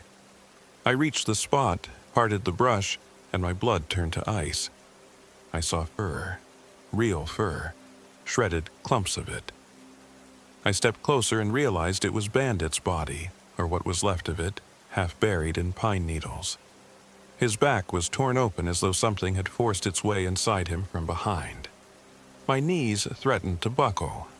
I forced myself to check for a pulse, praying for a miracle. But he was cold, stiff. This had to have happened hours ago. The metallic smell made my stomach churn. My sweet, loyal friend, disemboweled. Yet, less than an hour ago, I'd seen him walking around the campsite growling at me. But that wasn't Bandit. It was something else, wearing him. I staggered away, bile rising in my throat. My dog was dead. My best friend was... I couldn't process it. I retched behind a tree, tears burning my eyes. My mind flailed, trying to find some logical explanation. A bear attack? But there were no tracks or signs of a struggle, just that surgical tear. I shook violently and forced myself to keep going. I wanted to bury him, but I had nothing to dig with except a small trowel, and I was too terrified to linger in that spot. I said a trembling goodbye, tears rolling down my cheeks, then turned and stumbled away, swallowing back sobs. Somehow, I reached a clearing. I tried to orient myself by a rocky outcrop that I recognized from the map, but the rock's shape didn't match what was drawn. The slope of the land around me also looked wrong. It was as if the valley itself had rearranged overnight. Desperate, I forced my breathing into a steadier rhythm. Get a grip, I told myself. If the map won't help, then find the creek and follow it downstream. I set off in search of the water source, ignoring the tingling sense that something was stalking me. About an hour later, I spotted a figure leaning against a tree. My pulse spiked as I realized it was Jake again. He waved cheerily when he saw me. I raised my hatchet, glaring. "Stay back!" He spread his hands in a gesture of peace, though that uncanny smile lingered on his face. Hey, easy there, buddy. I'm just trying to help." My voice shook with grief-fueled rage. "Help? My dog is dead. I found him. He was... I couldn't even form the words. I took a step forward, threatening with the hatchet. "What did you do? What the hell are you?"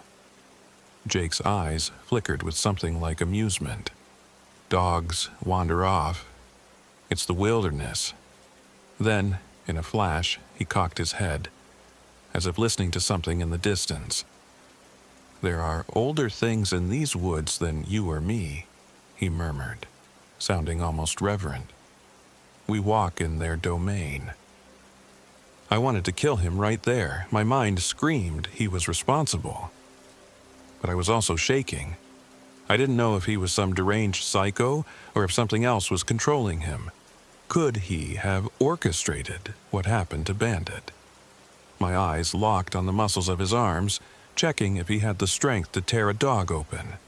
That was insane. He must have had a knife or something. Jake took a step closer and my spine tingled in warning. I tightened my grip on the hatchet.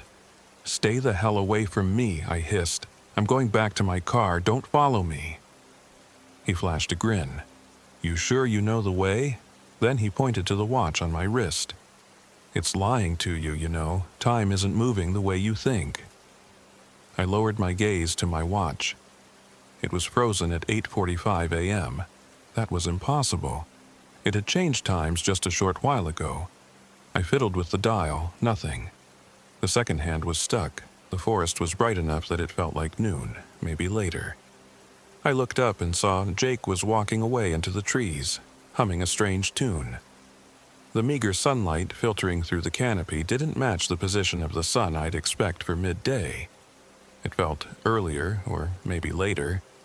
I was losing track.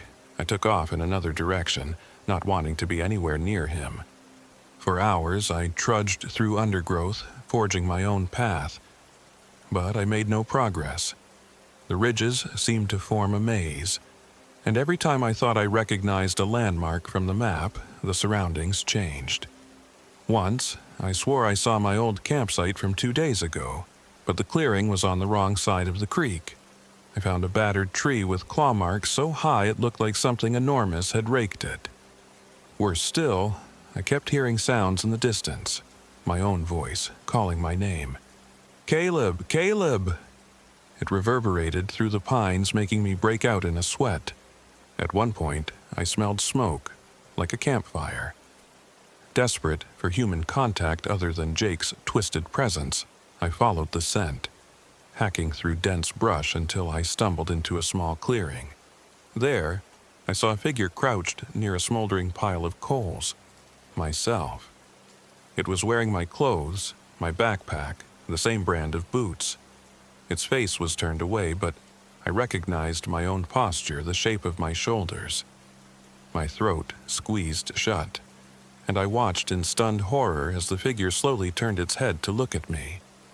It had my face, except the expression was blank, the eyes sunken and glowing with a faint crimson light.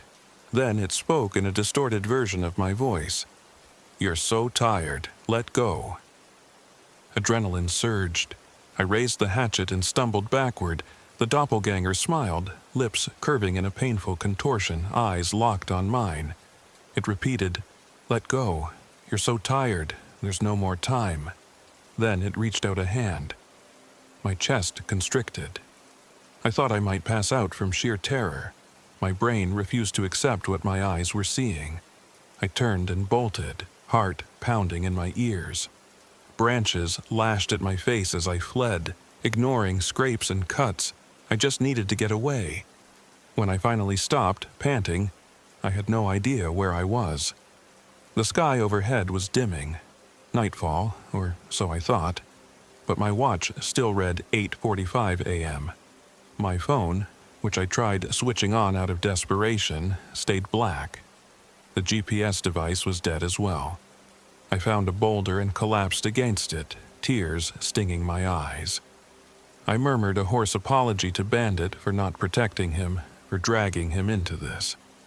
I half contemplated just hunkering down and letting the forest claim me. The sense of isolation was crushing. As darkness closed in, I searched for a place to camp but found none. I ended up half sitting, half lying at the base of a massive pine. I tried to build a small fire from gathered twigs and the last scraps of paper I had, but the flames guttered out as soon as they caught. Each time I struck a match, the spark lasted a fraction of a second and died, as though the air refused to feed it. My mouth was parched, so I sipped from my canteen. The water tasted bitter, metallic. Then I heard a faint moan from beyond a cluster of trees. I froze, heart hammering, but the moan continued, a human sound, full of pain. It cut through my dread, replacing it with concern. Could it be another victim? I forced myself up and followed the sound. My flashlight's beam flickered, threatening to die. Every step felt heavier. I pushed through a row of bushes and saw a shape on the ground. Jake Wyatt lay there, panting, arms flailing weakly. Blood soaked his shirt, a blackish stain in the faint moonlight. His eyes, half-lidded, flicked open when he heard me approach. They glimmered with that red sheen for an instant. He gave a raspy cough. "Help me."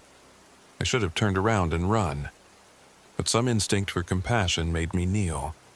I rummaged in my pack for bandages, wanting to at least see where he was wounded. When I lifted his shirt, I gasped. A ragged tear ran across his lower abdomen as though he'd been gutted. I saw something like black worms writhing inside, glinting wet in the gloom. He grabbed my wrist with surprising force. He whispered, "Let it in." A ragged cough followed, spattering flecks of dark fluid onto my arm. "It'll wear you, like it wore me." My mouth went dry. "What are you talking about?" He shook his head, eyes rolling.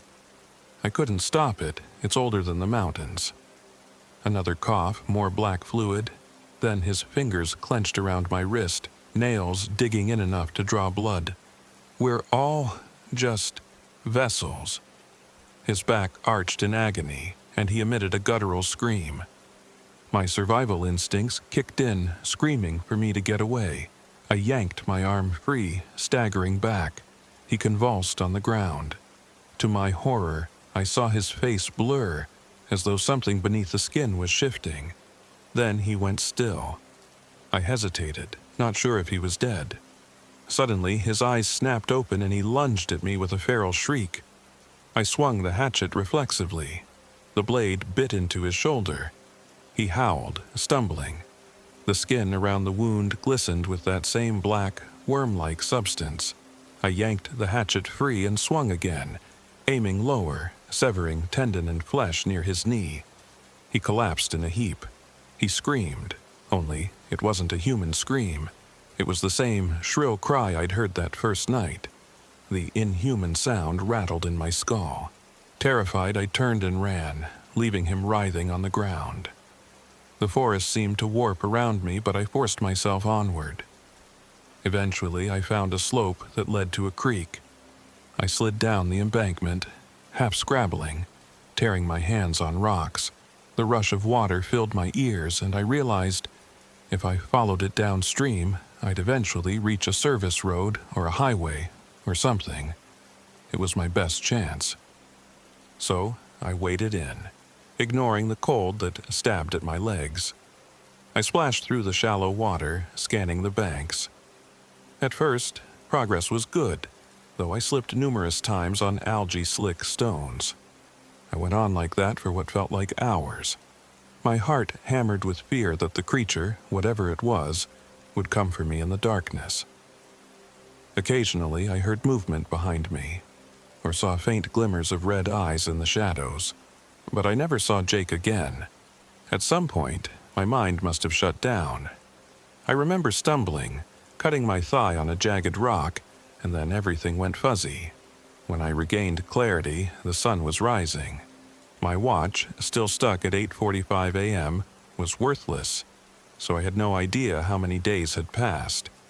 But I recognized the old dirt service road that crossed the creek up ahead. Relief crashed over me. If I followed that road, it would lead to a paved route about 5 or 6 miles away, near Cold Mountain Gap. I trudged along the service road, battered, half-starved, my throat raw from thirst. My body felt like it was on autopilot. Finally, I reached a bend where the road joined a modest 2-lane highway. A battered ranger truck was pulled over, the driver studying a map on the hood. I nearly collapsed in front of it, calling out for help. The ranger, a middle-aged man with a mustache, jumped in surprise. He rushed to catch me as I sagged, asking, "Good Lord, son, are you okay? Where'd you come from?" He helped me into the passenger seat. The overhead light was off, but I saw a big dog crate in the back with a hound in it. The hound was barking and growling the moment I came near. Its eyes were fixated on me like I was some wild animal. The ranger tried to calm the dog, but eventually gave up, turning to me again. "How long have you been out here? You're in bad shape," I croaked. 5 days, maybe 6. His face paled. "We got a missing persons report for a Caleb Green about 3 weeks ago. That wouldn't be you, would it?" I just stared at him, my mind spinning. 3 weeks? That was impossible. My name's Caleb Green, I mumbled, confusion flooding me. "But it's only been a few days." He exhaled heavily. "Son, you went missing around the beginning of October. It's the 27th now." I stammered, "That can't... No, it was just..." My words failed me. The timeline didn't add up, the watch, the weird phenomenon with the sun. I felt an icy wave of realization that the world had moved on without me. Had I been wandering in that cursed forest for the better part of a month? The ranger offered me water and checked my injuries. He seemed extremely concerned, radioing in to confirm my identity. They said they had search parties out for a while, but eventually assumed I'd left the area or, worst case scenario, died. But I was too dehydrated, too traumatized to say much else. He tried to chat me up gently as we drove toward the nearest station, but I was only half listening. The dog in the back cage kept growling and barking at me, and it set my nerves on edge. Finally, as I started to drift off, I glanced into the side mirror. Through the rear window, I saw the dog baring its teeth, fur standing on end, eyes wide. Then I glimpsed my own reflection, My face was pale, sunken. I looked like I'd aged a decade in those days. My hair was a mess, my cheeks hollow. But worst of all, my eyes glinted red in the mirror for the briefest instant, as if something inside me was looking out. I snapped my head to the side in panic, but the glow vanished, leaving only my exhausted eyes in the reflection. My heart pounded. I remembered Jake's words. "It'll wear you like it wore me. We're all just vessels." Had the skinwalker, Itza, whatever ancient horror haunted Panthertown, latched onto me in some way? Was I free, or was I still under its influence? When we finally arrived at the ranger station, they offered me medical care and a place to rest. My memory gets hazy at that point. I know they asked me 1,000 questions about what happened, where I'd been, but I was too out of it to give a coherent statement. Part of me wanted to tell them the truth about Jake, about my dog, about that rotting presence in the forest. Another part wanted to keep quiet, in case they locked me away as insane. I do know that for all the confusion over my disappearance, there was no official conclusion. They found no trace of my campsite except for some scattered trash. They found no sign of Jake Wyatt or any other hiker matching that description. They never recovered Bandit's remains. To the authorities, I must sound like a man who lost his mind in the woods, imagining monsters and illusions. They might be right, for all I know. They eventually released me to a hospital for further treatment, and I was forced to call my family and explain, well, not much. I said I got lost, banged my head, and couldn't keep track of time. They pressed for more, but I kept the details vague. Over the following weeks, I've had nightmares every single night. Hearing my own voice calling me deeper into the forest, hearing Bandit bark in the distance, seeing Jake's contorted grin and the flicker of red eyes in the shadows. Sometimes I dream of slashing him again, seeing those black worms squirm free from inside him, hearing his monstrous screams. I can't imagine any typical therapy alleviating those memories. I'm back in civilization now. I still see glimpses of that place sometimes. When I walk past a patch of woods near my neighborhood, the leaves seem to shift in shapes that resemble my face. When I pass by a mirror, my reflection sometimes lags, like it's not quite mine. If I catch a dog's attention, it growls. A friend tried to let his Labrador sniff my hand. It cowered and whimpered, tail tucked, as if it sensed something evil on me. I haven't told anyone what truly happened in detail, not until now. Some part of me thinks that Skinwalker, or whatever the Cherokee tribes might have called it, did attach itself to me. Another part of me denies it, insists it was just shock and delirium. But each time I close my eyes, I see the forest differently, as though the old paths are open, beckoning me to return. Sometimes I fight the urge to drive back out there, as if something under my skin is pulling me, and that terrifies me more than anything I witnessed in those cursed woods. So that's the truth as best as I can tell it. If you doubt me, that's fair. I can hardly believe it myself. But it happened. Something ancient and malevolent prowls the ridges and valleys of Panthertown, wearing our faces, stealing our voices, feeding on our bodies. It killed my dog, or at least used him as a puppet. It took Jake Wyatt, or maybe it was always him from the start. It tried to draw me in deeper. It might have succeeded in ways I still don't fully understand. I wish I could say I found closure. But the final image I have is that reflection in the ranger's mirror, my eyes glinting red. I haven't seen them do that again. Not yet. Maybe it was the adrenaline, or the angle of the light. But whenever I catch my own gaze in reflective surfaces, I still tense, half expecting to see those crimson embers. I'm scared that one day I'll look at my own face, and it won't be mine at all. I never got to bury Bandit or say a proper goodbye. I never found out if Jake was a real man or just another skin the creature wore. Sometimes, late at night. I swear I hear a faint bark from down the street or see a shape that looks like my dog, beckoning me. But I know it's not him. It's just my mind playing tricks, or something else, prowling, waiting, wanting me to return. A few weeks ago, I tried to confide in the ranger who found me. I asked if anything weird had happened in that valley. He told me he'd grown up hearing stories about ghost lights and missing hikers, but nothing quite like what I described. He did mention an old Cherokee legend about shapeshifters, but he dismissed it as folklore. I could see in his eyes he didn't quite buy my story, or maybe he didn't want to. He did admit that his station had multiple missing persons cases in the same general region over the last 10 years. People vanished without a trace, and their bodies were never recovered. I'm not sure there's more to say. I'm alive, physically, but something in me never left those woods. Some nights, I wake in a cold sweat, half believing I'm still in my tent, with that monstrous presence stalking around the campsite, sniffing at the edges. I imagine going outside, seeing my own face in the darkness, or seeing Bandit unzipping my sleeping bag from the inside, eyes full of red lamplight. The line between nightmares and memories blurs. It's my story, and it's as real as I can recount. Whether you believe me or not is your choice.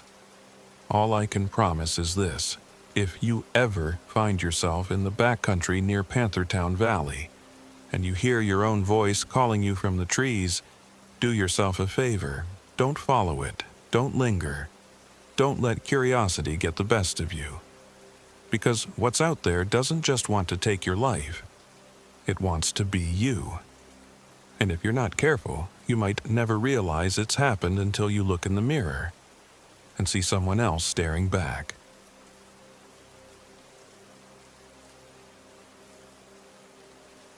My name is Derek Holt. I'm 29 years old, and this happened in late October of last year, 2023. If you're reading this, I'm trusting you'll believe at least some of it. I'm not a combat veteran or any kind of thrill seeker. I'm just a freelance web designer from Asheville who wanted a few days away from everything. I got more than I bargained for. I drove out to Panthertown Valley with my German Shepherd Ranger right after my birthday. I'd been planning this trip for weeks. 4 days off-grid, hiking some of the lesser-known trails, camping under the stars, cooking over a fire, clearing my head. It was supposed to be therapy. My life felt like it was unraveling at the seams. My ex-girlfriend, Amy Delaney, had moved out only a month before. Our final fight played through my mind like a bad movie trailer. Her storming out, me standing there useless, arms frozen at my sides. Panthertown Valley is sometimes called the Yosemite of the East. Once you're deep in the hollow, you can go hours, maybe days, without seeing another hiker. That's part of the charm. I wanted to prove I could manage alone. No sports background, no survivalist training, just me and the dog. It was foolish, but also something I felt I needed to do. Ranger had always been my rock. He's a 5-year-old shepherd, smart as a whip, and more loyal than any human I've met. I left Asheville in the early morning, driving through the winding roads. A hint of autumn color clung to the trees. The sky was silver gray with low-hanging clouds, occasionally parting to reveal patches of pale blue. My phone's GPS guided me to a small gravel lot near Cold Mountain Gap. Signal was spotty, but present enough to show me I was in the right place. The idea was simple. I'd follow a well-known trail for the first half of the day, then diverge onto the less trafficked path marked on my topographic map. I had the paper map because I knew the phone couldn't be trusted out there. The plan was to camp somewhere near a creek by late afternoon, then push deeper into the valley for day 2 and day 3, returning on day 4. It started normally enough. Ranger trotted ahead, occasionally glancing back to ensure I was keeping pace. The trail was damp from recent rainfall, and the fresh smell of earth was comforting. My pack felt heavier than I remembered from short practice hikes. I told myself it was worth it. I had a good sleeping bag, a tent, freeze-dried meals, water filtration, a first aid kit, and extra dog food. I remember the chill in the air that morning. It bit at my fingertips. But by noon I was warm from exertion and stopped to strip off my jacket. I noticed a small sign hammered into a tree, "Trail maintenance ends here." Perfect. Exactly what I wanted. Solitude, no screaming kids, no couples yelling at each other. Just me, Ranger, and the forest. That was when I started to sense something off. Maybe I'd read one too many horror novels, or maybe my brain was still reeling from heartbreak. But the deeper we went, the more the atmosphere changed. I felt observed. Not that kind of general wilderness vibe where you assume a raccoon or a deer might be watching. It was heavier, like eyes were fixed on me from behind every trunk. Ranger paused a few times, lifting his nose to the breeze, ears pricked, but he didn't bark or whine. A few hours later, we reached a relatively flat area near a small waterfall where I decided to set up camp. It was only mid-afternoon, earlier than I'd planned to stop, but my shoulders were killing me from the pack, and the sight was too pretty to pass up. A circular clearing, soft pine needles on the ground, with a view of the waterfall's cascade a short distance away. I pulled out my phone to take a few pictures, only to see the battery was at 30%. I was certain it had been nearly full that morning, but I chalked it up to cold weather or me accidentally leaving the screen on. When I tried to snap a shot of the waterfall, the phone froze, then abruptly died. Typical. I shrugged it off. It was part of the plan to unplug anyway. By the time I finished pitching my tent, the sun was dipping lower. The slanted light made everything glow golden, except for the shadows in the undergrowth. They seemed darker than usual. I gathered some firewood using my hatchet to split logs. Ranger sat nearby, whining softly. I chalked it up to him being hungry. That first night, the fire gave me trouble. I'm no Boy Scout, but I've started plenty of campfires in my life, and I knew what I was doing. Still, the kindling would barely smolder. Even the shavings of fat wood, which usually light up instantly, only sparked and died. Finally, after 20 minutes of coaxing, it burst into weak flames. I chalked it up to dampness in the wood, but the frustration lingered like a bad omen. I heated water for a freeze-dried meal. Ranger laid down next to me, muzzle on his paws. I couldn't shake the feeling that something was watching from beyond the ring of light. Every time I peered into the darkness, I saw only shifting shapes of leaves and branches swaying.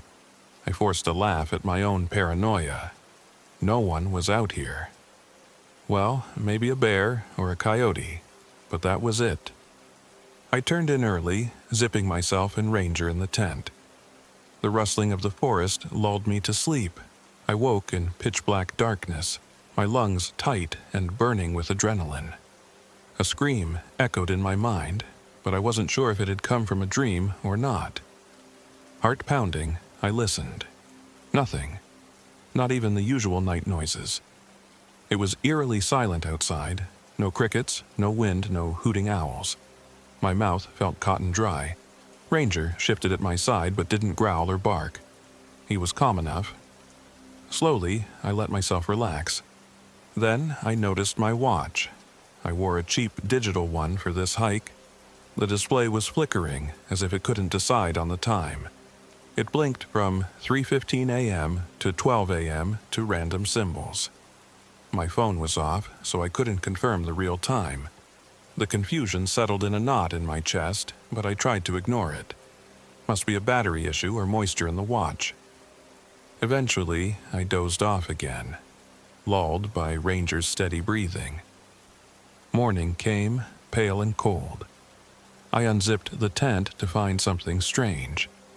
The sleeping bag lay outside, zipped up neatly, as if someone had crawled out of it and pulled it outside while it was still zipped, but I had no memory of doing that in the night. My boots were caked with mud, I could smell it. but I'd gone to sleep with them off inside the tent. Ranger was outside as well, chewing on a twig. I scratched my head, trying to piece together how or why I would have dragged my sleeping bag out there in the cold. Possibly I woke up to pee and forgot. Sleepwalking? "You're losing it, Derek," I mumbled to myself. Shoving everything back into the tent, I realized the hunger in my gut. I rummaged for my freeze-dried breakfast and found something disturbing.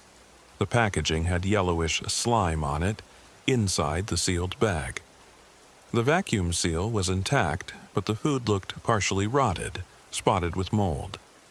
My other meals were also ruined, some black with mildew. Impossible. I'd checked them before leaving the car. They were all brand new. Rage swelled in me, along with a creeping sense of fear. This shouldn't be possible. I forced down some protein bars from the deeper pocket of my pack, the only ones that looked okay. Then I tried to check my map. The topographic lines made sense, but the landmarks didn't. The waterfall I'd camped near wasn't in the expected spot on the map's grid. The roads seemed shifted, or maybe I was reading it incorrectly. Usually, I'm pretty good at orienteering. Still, a tangle of confusion tightened in my mind. My instincts told me to backtrack toward the main trail. Maybe I'd just pitched my tent in the wrong clearing. A plausible explanation, but it didn't erase the sense of being stuck in a puzzle. I decided to move deeper into the valley anyway, thinking maybe I'd circle around to a different exit. If the map was off, or if I was simply messing up, I'd eventually stumble onto another known trail or a river that led me out. Worst case scenario, I'd use my satellite phone. That phone was pricey, but I invested in it for emergencies. I unzipped its protective pouch, no signal. I tried fiddling with the antenna and powering it on and off. Still nothing. If there was no satellite coverage, that was that. Ranger kept glancing behind us as we broke camp. It felt like we were being followed. With the hair on my neck prickling, I walked at a brisk pace, wanting to put distance between us and that strange campsite. My watch was stuck at 12 o'clock, the date blinking a meaningless error code. I tried not to look at it. By midday, we reached a vantage point overlooking a small hollow, a steep drop-off with a dense forest below. A whispering breeze carried the smell of wet moss and decaying leaves. My stomach cramped with hunger, but I had to conserve the few remaining protein bars. I made do with water from a narrow stream, filtered through my pump. At least that tasted normal. That's when I heard the voice calling my name. "Derek, Derek, help me."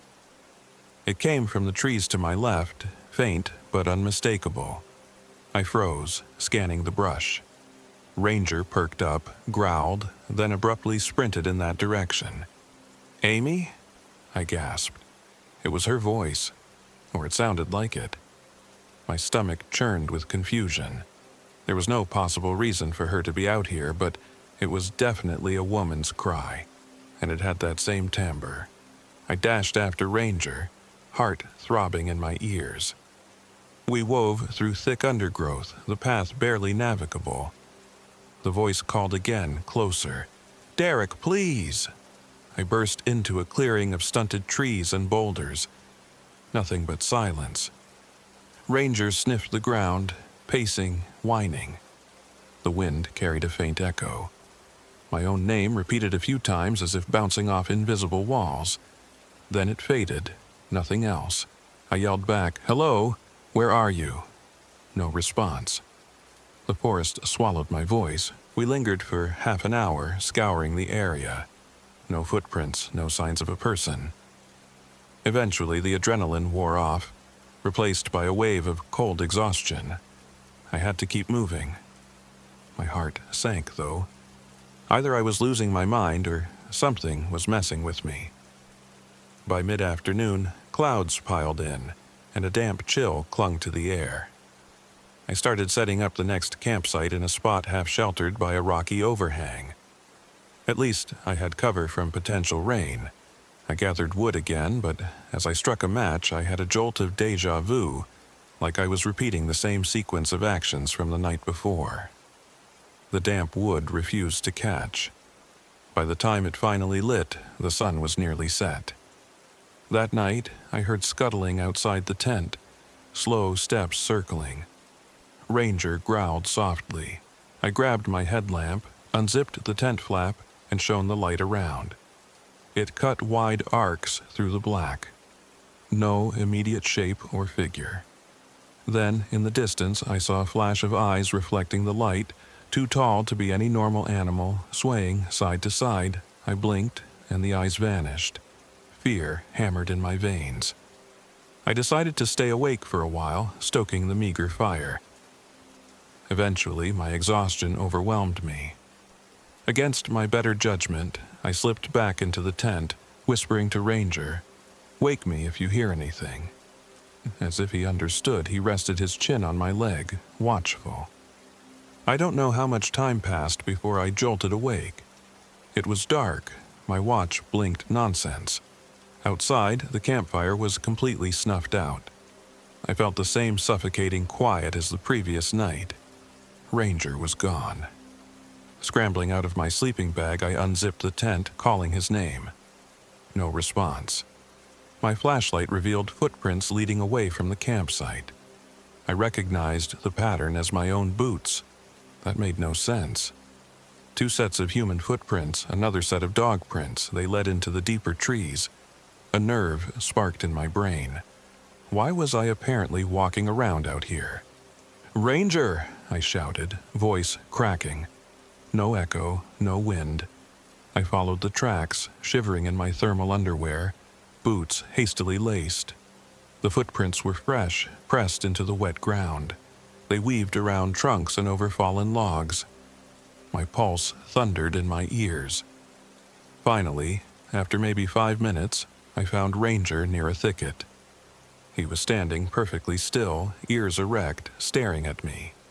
I ran toward him, relief flooding me, arms out. But he did not react, no tail wag, no movement, just stared. I kneeled to check him over. The first thing I noticed, the scar on his side from an old fencing accident, was gone. Ranger had had a jagged patch of missing fur there since he was a puppy. Now there was nothing, just smooth hair. Also, he wasn't blinking, not once. My flashlight trembled in my hand. My tongue felt like sandpaper. "Our Ranger?" He cocked his head, as if trying to interpret my words. Then he made a low, almost mechanical whine, stuttered like a broken recording. Terror overcame me in a sharp wave. This wasn't my dog. I stumbled back, tripping on a root, scraping my palms. The creature that looked like Ranger took 2 slow steps forward. I wanted to run, but my legs shook so badly. I scrambled backward, heart in my throat, then turned and bolted, ignoring the whiplash of branches. By the time I reached the tent, my lungs burned, and an icy sweat drenched my shirt. I grabbed my pack, stuffed everything in a wild panic. Sleep was impossible. I had to get out of the valley. The only question, which direction? The map was worthless. My phone was dead, and the satellite phone had no signal. At dawn's pale light, if it was actually dawn, I forced myself to move. The sky barely brightened. A perpetual twilight seemed to hang over the trees. I started hiking, trusting my instincts to lead me back to the main trail. Every so often, I heard twigs snapping behind me. I prayed it was just normal wildlife, but dread churned in my stomach. I traveled fast that day, pushing through the underbrush. The terrain was all wrong. According to the map, there should have been a ridgeline to the east, but every time I tried climbing the slope, I'd end up circling back to the same hollow.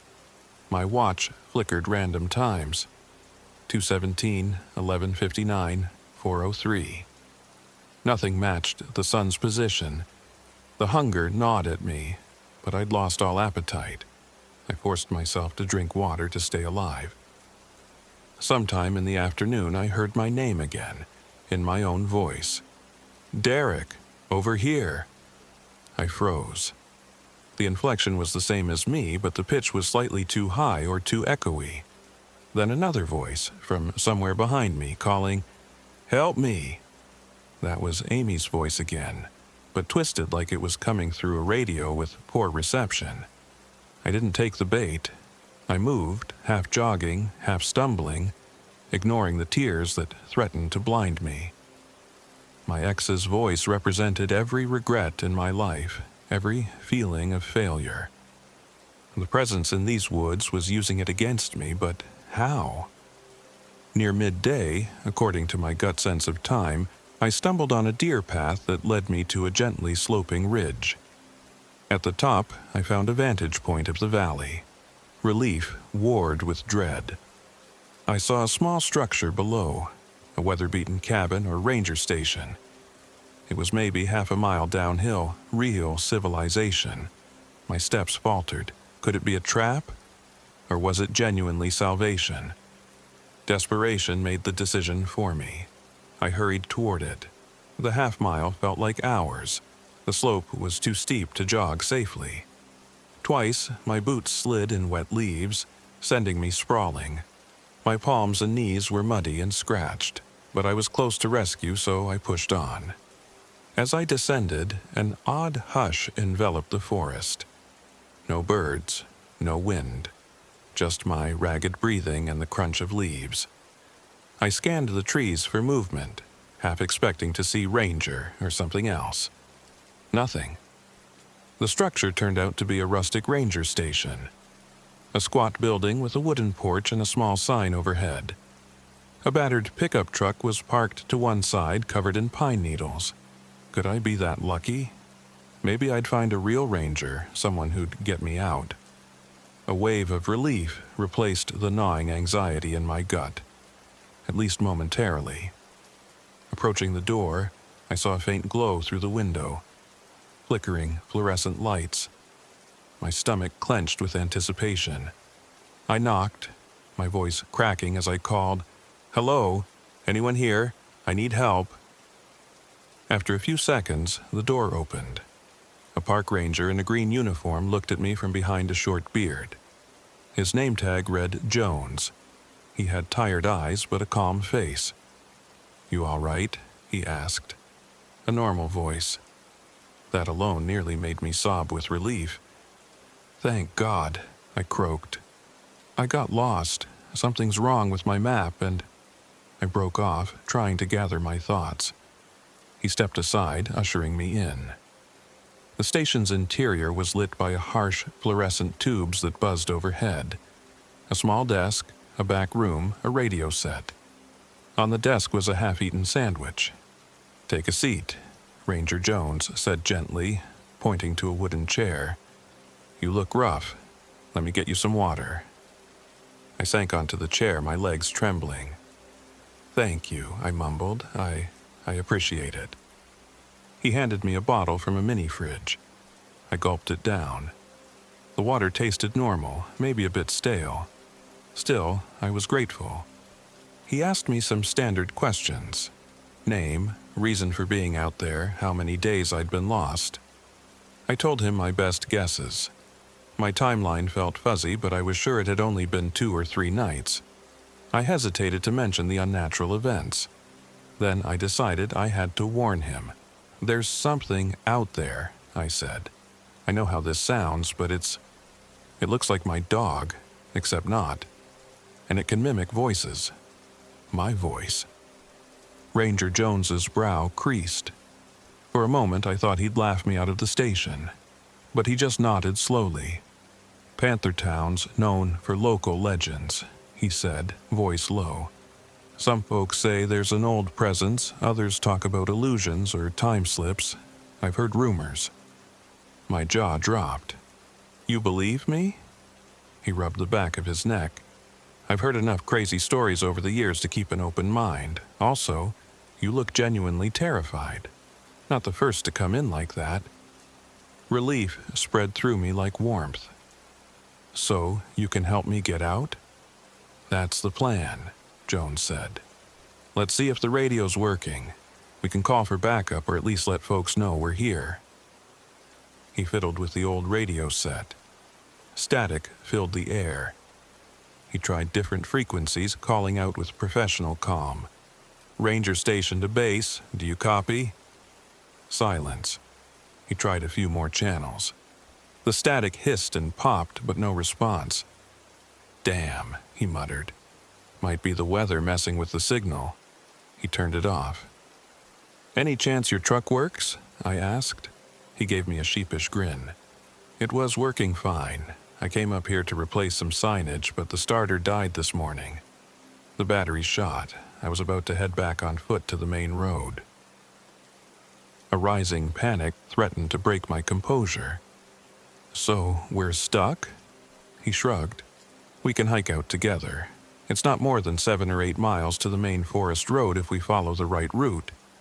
But with you looking half dead, I'd say we wait until daylight to start, if that's okay with you."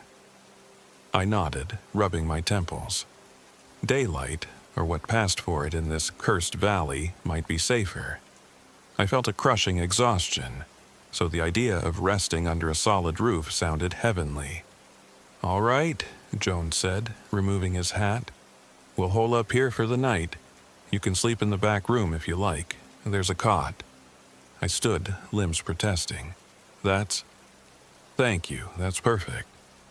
He led me to a small side room with a cot, a lantern on a table, some scattered supplies. I dropped my pack, feeling slightly more human. Jones lingered in the doorway.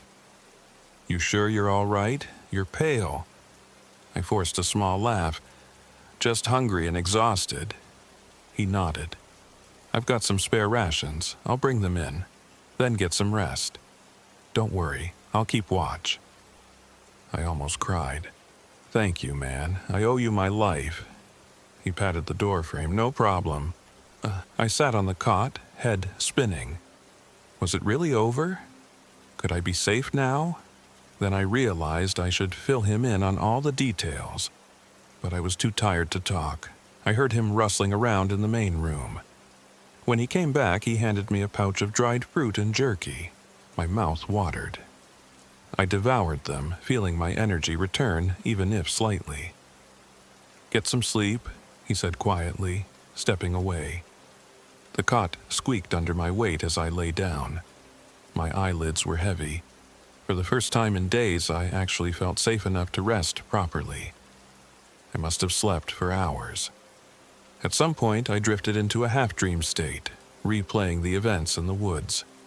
Amy's voice, the creature that mimicked Ranger, the rotted food, the flickering watch. My mind twisted them into bizarre, disjointed nightmares. I awoke to an odd scraping sound. Darkness pressed in. The overhead light was off, but the faint glow from a hallway fixture cast a beam across the floor. My watch read 2:11 a.m., assuming it hadn't gone haywire again. I listened, heart racing, to the scraping. It sounded like claws on wood or nails dragging across a rough surface. It came from the main room. I slid off the cot quietly, creeping to the door. My mind conjured 1,000 fears. Had that thing tracked me here? Was it slithering through the windows? Cautiously, I peeked out. The overhead fluorescents flickered at random intervals, bathing the small station in stuttering light. Ranger Jones stood near the front door, his back to me. A strange shape was at his feet, something large and furry. As I looked closer, the hair on my arms rose. It was a German shepherd, battered and limp, eyes clouded over. My German shepherd. Nausea rolled through me. That was Ranger's real body. The scar on his side was visible, a slash of missing fur. My heart hammered so loud I thought it would burst. "Jones?" I croaked. He turned slowly. The flickering light revealed something off about his face, an expression that didn't quite fit. His eyes locked onto mine.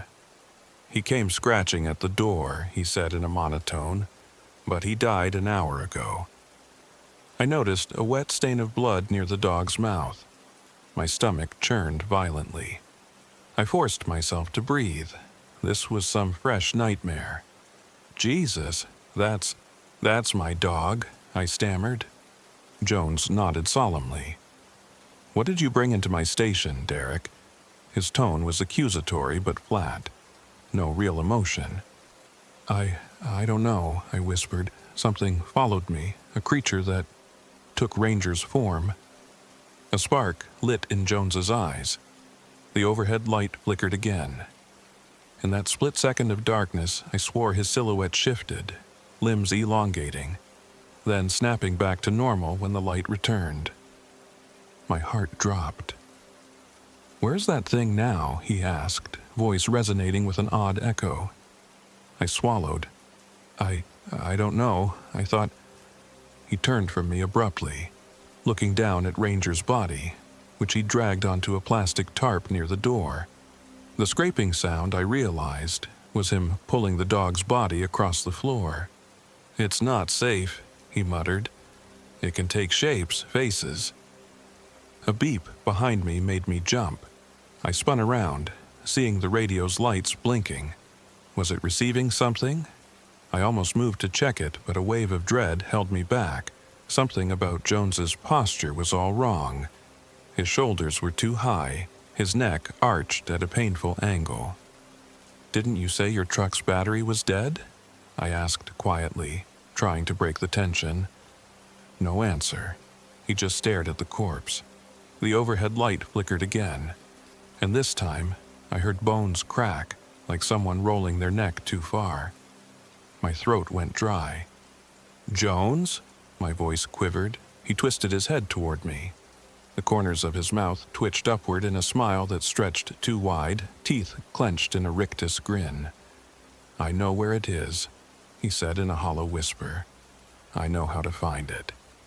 In a flash of terror, I realized that the real Jones might be gone.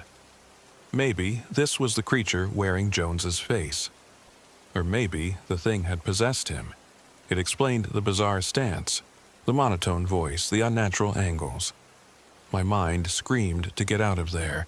I retreated a step toward the back room.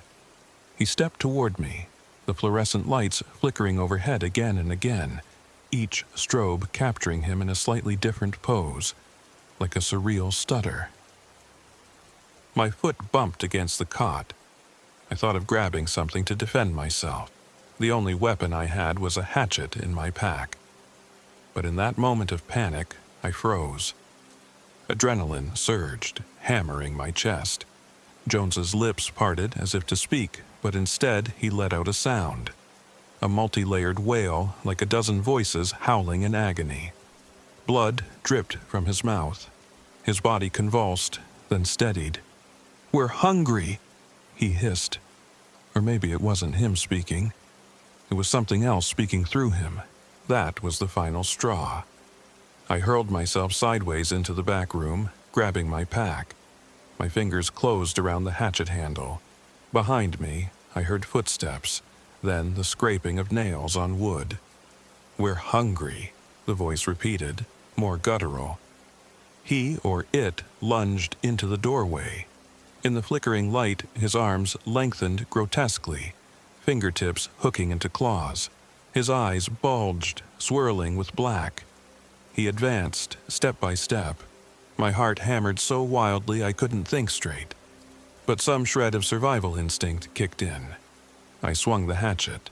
The blade caught him in the shoulder, sinking deep. He screeched, a banshee-like shriek that rattled my teeth. Black, tar-like fluid oozed from the wound, splattering the floor. He staggered, but the grin never left his face. I tore the hatchet free, adrenaline burning in my veins. "Jones, if you're in there, I'm sorry," I choked out, tears blurring my vision. Then I swung again, aiming for his neck.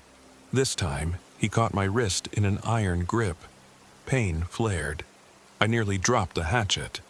With a vicious yank, I freed myself, but he slammed a clawed hand into my chest. The blow sent me crashing into the wall. Stars exploded in my vision. My body felt battered, but I forced myself upright. Another flicker of the overhead light revealed him crouching in the doorway, head cocked at an impossible angle, eyes locked on me. "Hungry," he rasped again, black drool dripping from his lips. I stumbled around the small room, searching for anything else useful. Nothing but a metal lantern, a coil of rope, and supplies I didn't have time to identify. My hand brushed the lantern. In a moment of wild desperation, I grabbed it and hurled it at him. It shattered, spraying fuel across his uniform. A small flame from the broken lamp's wick caught, igniting in a whoosh. He screamed, thrashing in the narrow doorway as flames licked up his chest and arms. In the strobing fluorescent glow, the fire cast dancing shadows that made him look even more monstrous. The shrieks tore through me, filled with a distortion like multiple voices screaming at once. I seized the moment of confusion to bolt past him, stumbling into the main room. The radio beeped and crackled with static. The front door was right there, wide open. I smelled a rancid stench, burning hair and something foul. I spared a single glance back. He was rolling on the floor, half shrouded in flames, his limbs distorting in and out of human shape. I ran outside, gulping the cold night air. The forest was silent. A black wall of trees, but I had no choice. I fled into it, my lungs burned with each step. Behind me, I heard muffled shrieks and saw firelight flicker through the station windows. Part of me felt guilt for leaving him, if there was any shred of the real Jones left in there. But survival overcame all else. I sprinted into the darkness, occasionally tripping over rocks and roots until my body refused to go further. Collapsing against a tree, I gasped for air, sweat chilling my skin. I had my pack, thank God. I checked for the hatchet. It was tucked under my arm, smeared with black fluid. My mind reeled with the impossibility of what I'd just seen. Minutes or hours passed in a haze. Eventually, I forced myself to keep moving. My only thought was to get the hell out of the valley, away from old Jessup, or the Skinwalker, or whatever name the local legends used. If it wore Jones's face, it could wear others too. Maybe it would wear mine next. Somewhere along the way, the forest lightened. I realized dawn was breaking, though the sky still carried a grayish cast that felt unnatural. My watch read 7:02, though I had no idea if that was real or not. I just kept stumbling through the brush, occasionally calling for help in a voice that sounded weak to my own ears. The land sloped upward, and I eventually found a footpath that felt vaguely maintained. My hopes rose. Maybe I'd stumbled onto a route leading out. Something in my gut urged caution. I'd seen illusions before, but I had no better option. As I ascended the slope, the forest began to look more normal. The trees less contorted. The undergrowth thinned. My heart leapt when I glimpsed a small wooden signpost. Main Road, 3 miles. Painted in chipped letters. It was set at a fork in the path. For a moment, I thought I was safe. Then I heard footsteps behind me. Slow, measured steps, like someone trying not to make noise. My entire body tensed. I didn't turn around. Instead, I gripped the hatchet handle and forced myself forward. The footsteps quickened as if matching my pace. Fear spiked my adrenaline. I spun around, hatchet raised. Ranger stood there, whole and healthy, no scar. He stared at me, mouth closed in a slight pant. My breath hitched. I wasn't him. I'd seen my real dog's corpse carried by the possessed ranger. This was a mockery. It took a single step forward, head tilting curiously. Despite every nerve screaming at me to run, I held my ground. "You're not Ranger," I said, voice shaking. "He's gone." The dog's form began to tremble. Its eyes rolled back, revealing milky whites. The entire shape of its muzzle shifted subtly, elongating, then compressing. "Derek," it croaked in a wet rasp.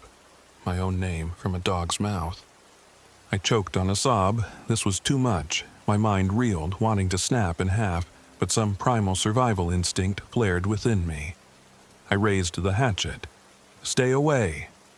It advanced, muscles rippling in unnatural ways under the fur. My terror fused with rage. It had taken my dog, toyed with me, possessed a man I trusted. It wasn't going to stop. The thing lunged. I swung the hatchet in a diagonal arc. It yelped, or rather, made a guttural screech, as the blade bit into its flank. Blackish fluid seeped from the wound. It reared back, jaws gaping in a too-wide grin. Rows of jagged teeth replaced what should have been normal canine teeth. Another swing, this one landing in the creature's shoulder. It howled with a strange echoing chorus. This was no longer Ranger. It was a twisted abomination wearing his form. The stench was overwhelming, a mix of rotting leaves and sour decay. It lashed out with a clawed forepaw, claws that elongated mid-swipe. The blow caught my thigh, slicing through fabric and skin. A searing pain shot up my leg. I cried out, nearly collapsing, my vision blurred with tears. In desperation, I yanked the hatchet free and drove it down again, this time embedding it in the creature's neck. It spasmed, thrashing violently, knocking me to the ground. I smacked the back of my head on a rock. My world spun, and darkness crept in at the edges. Fighting unconsciousness, I saw the creature twitching, pinned by the hatchet.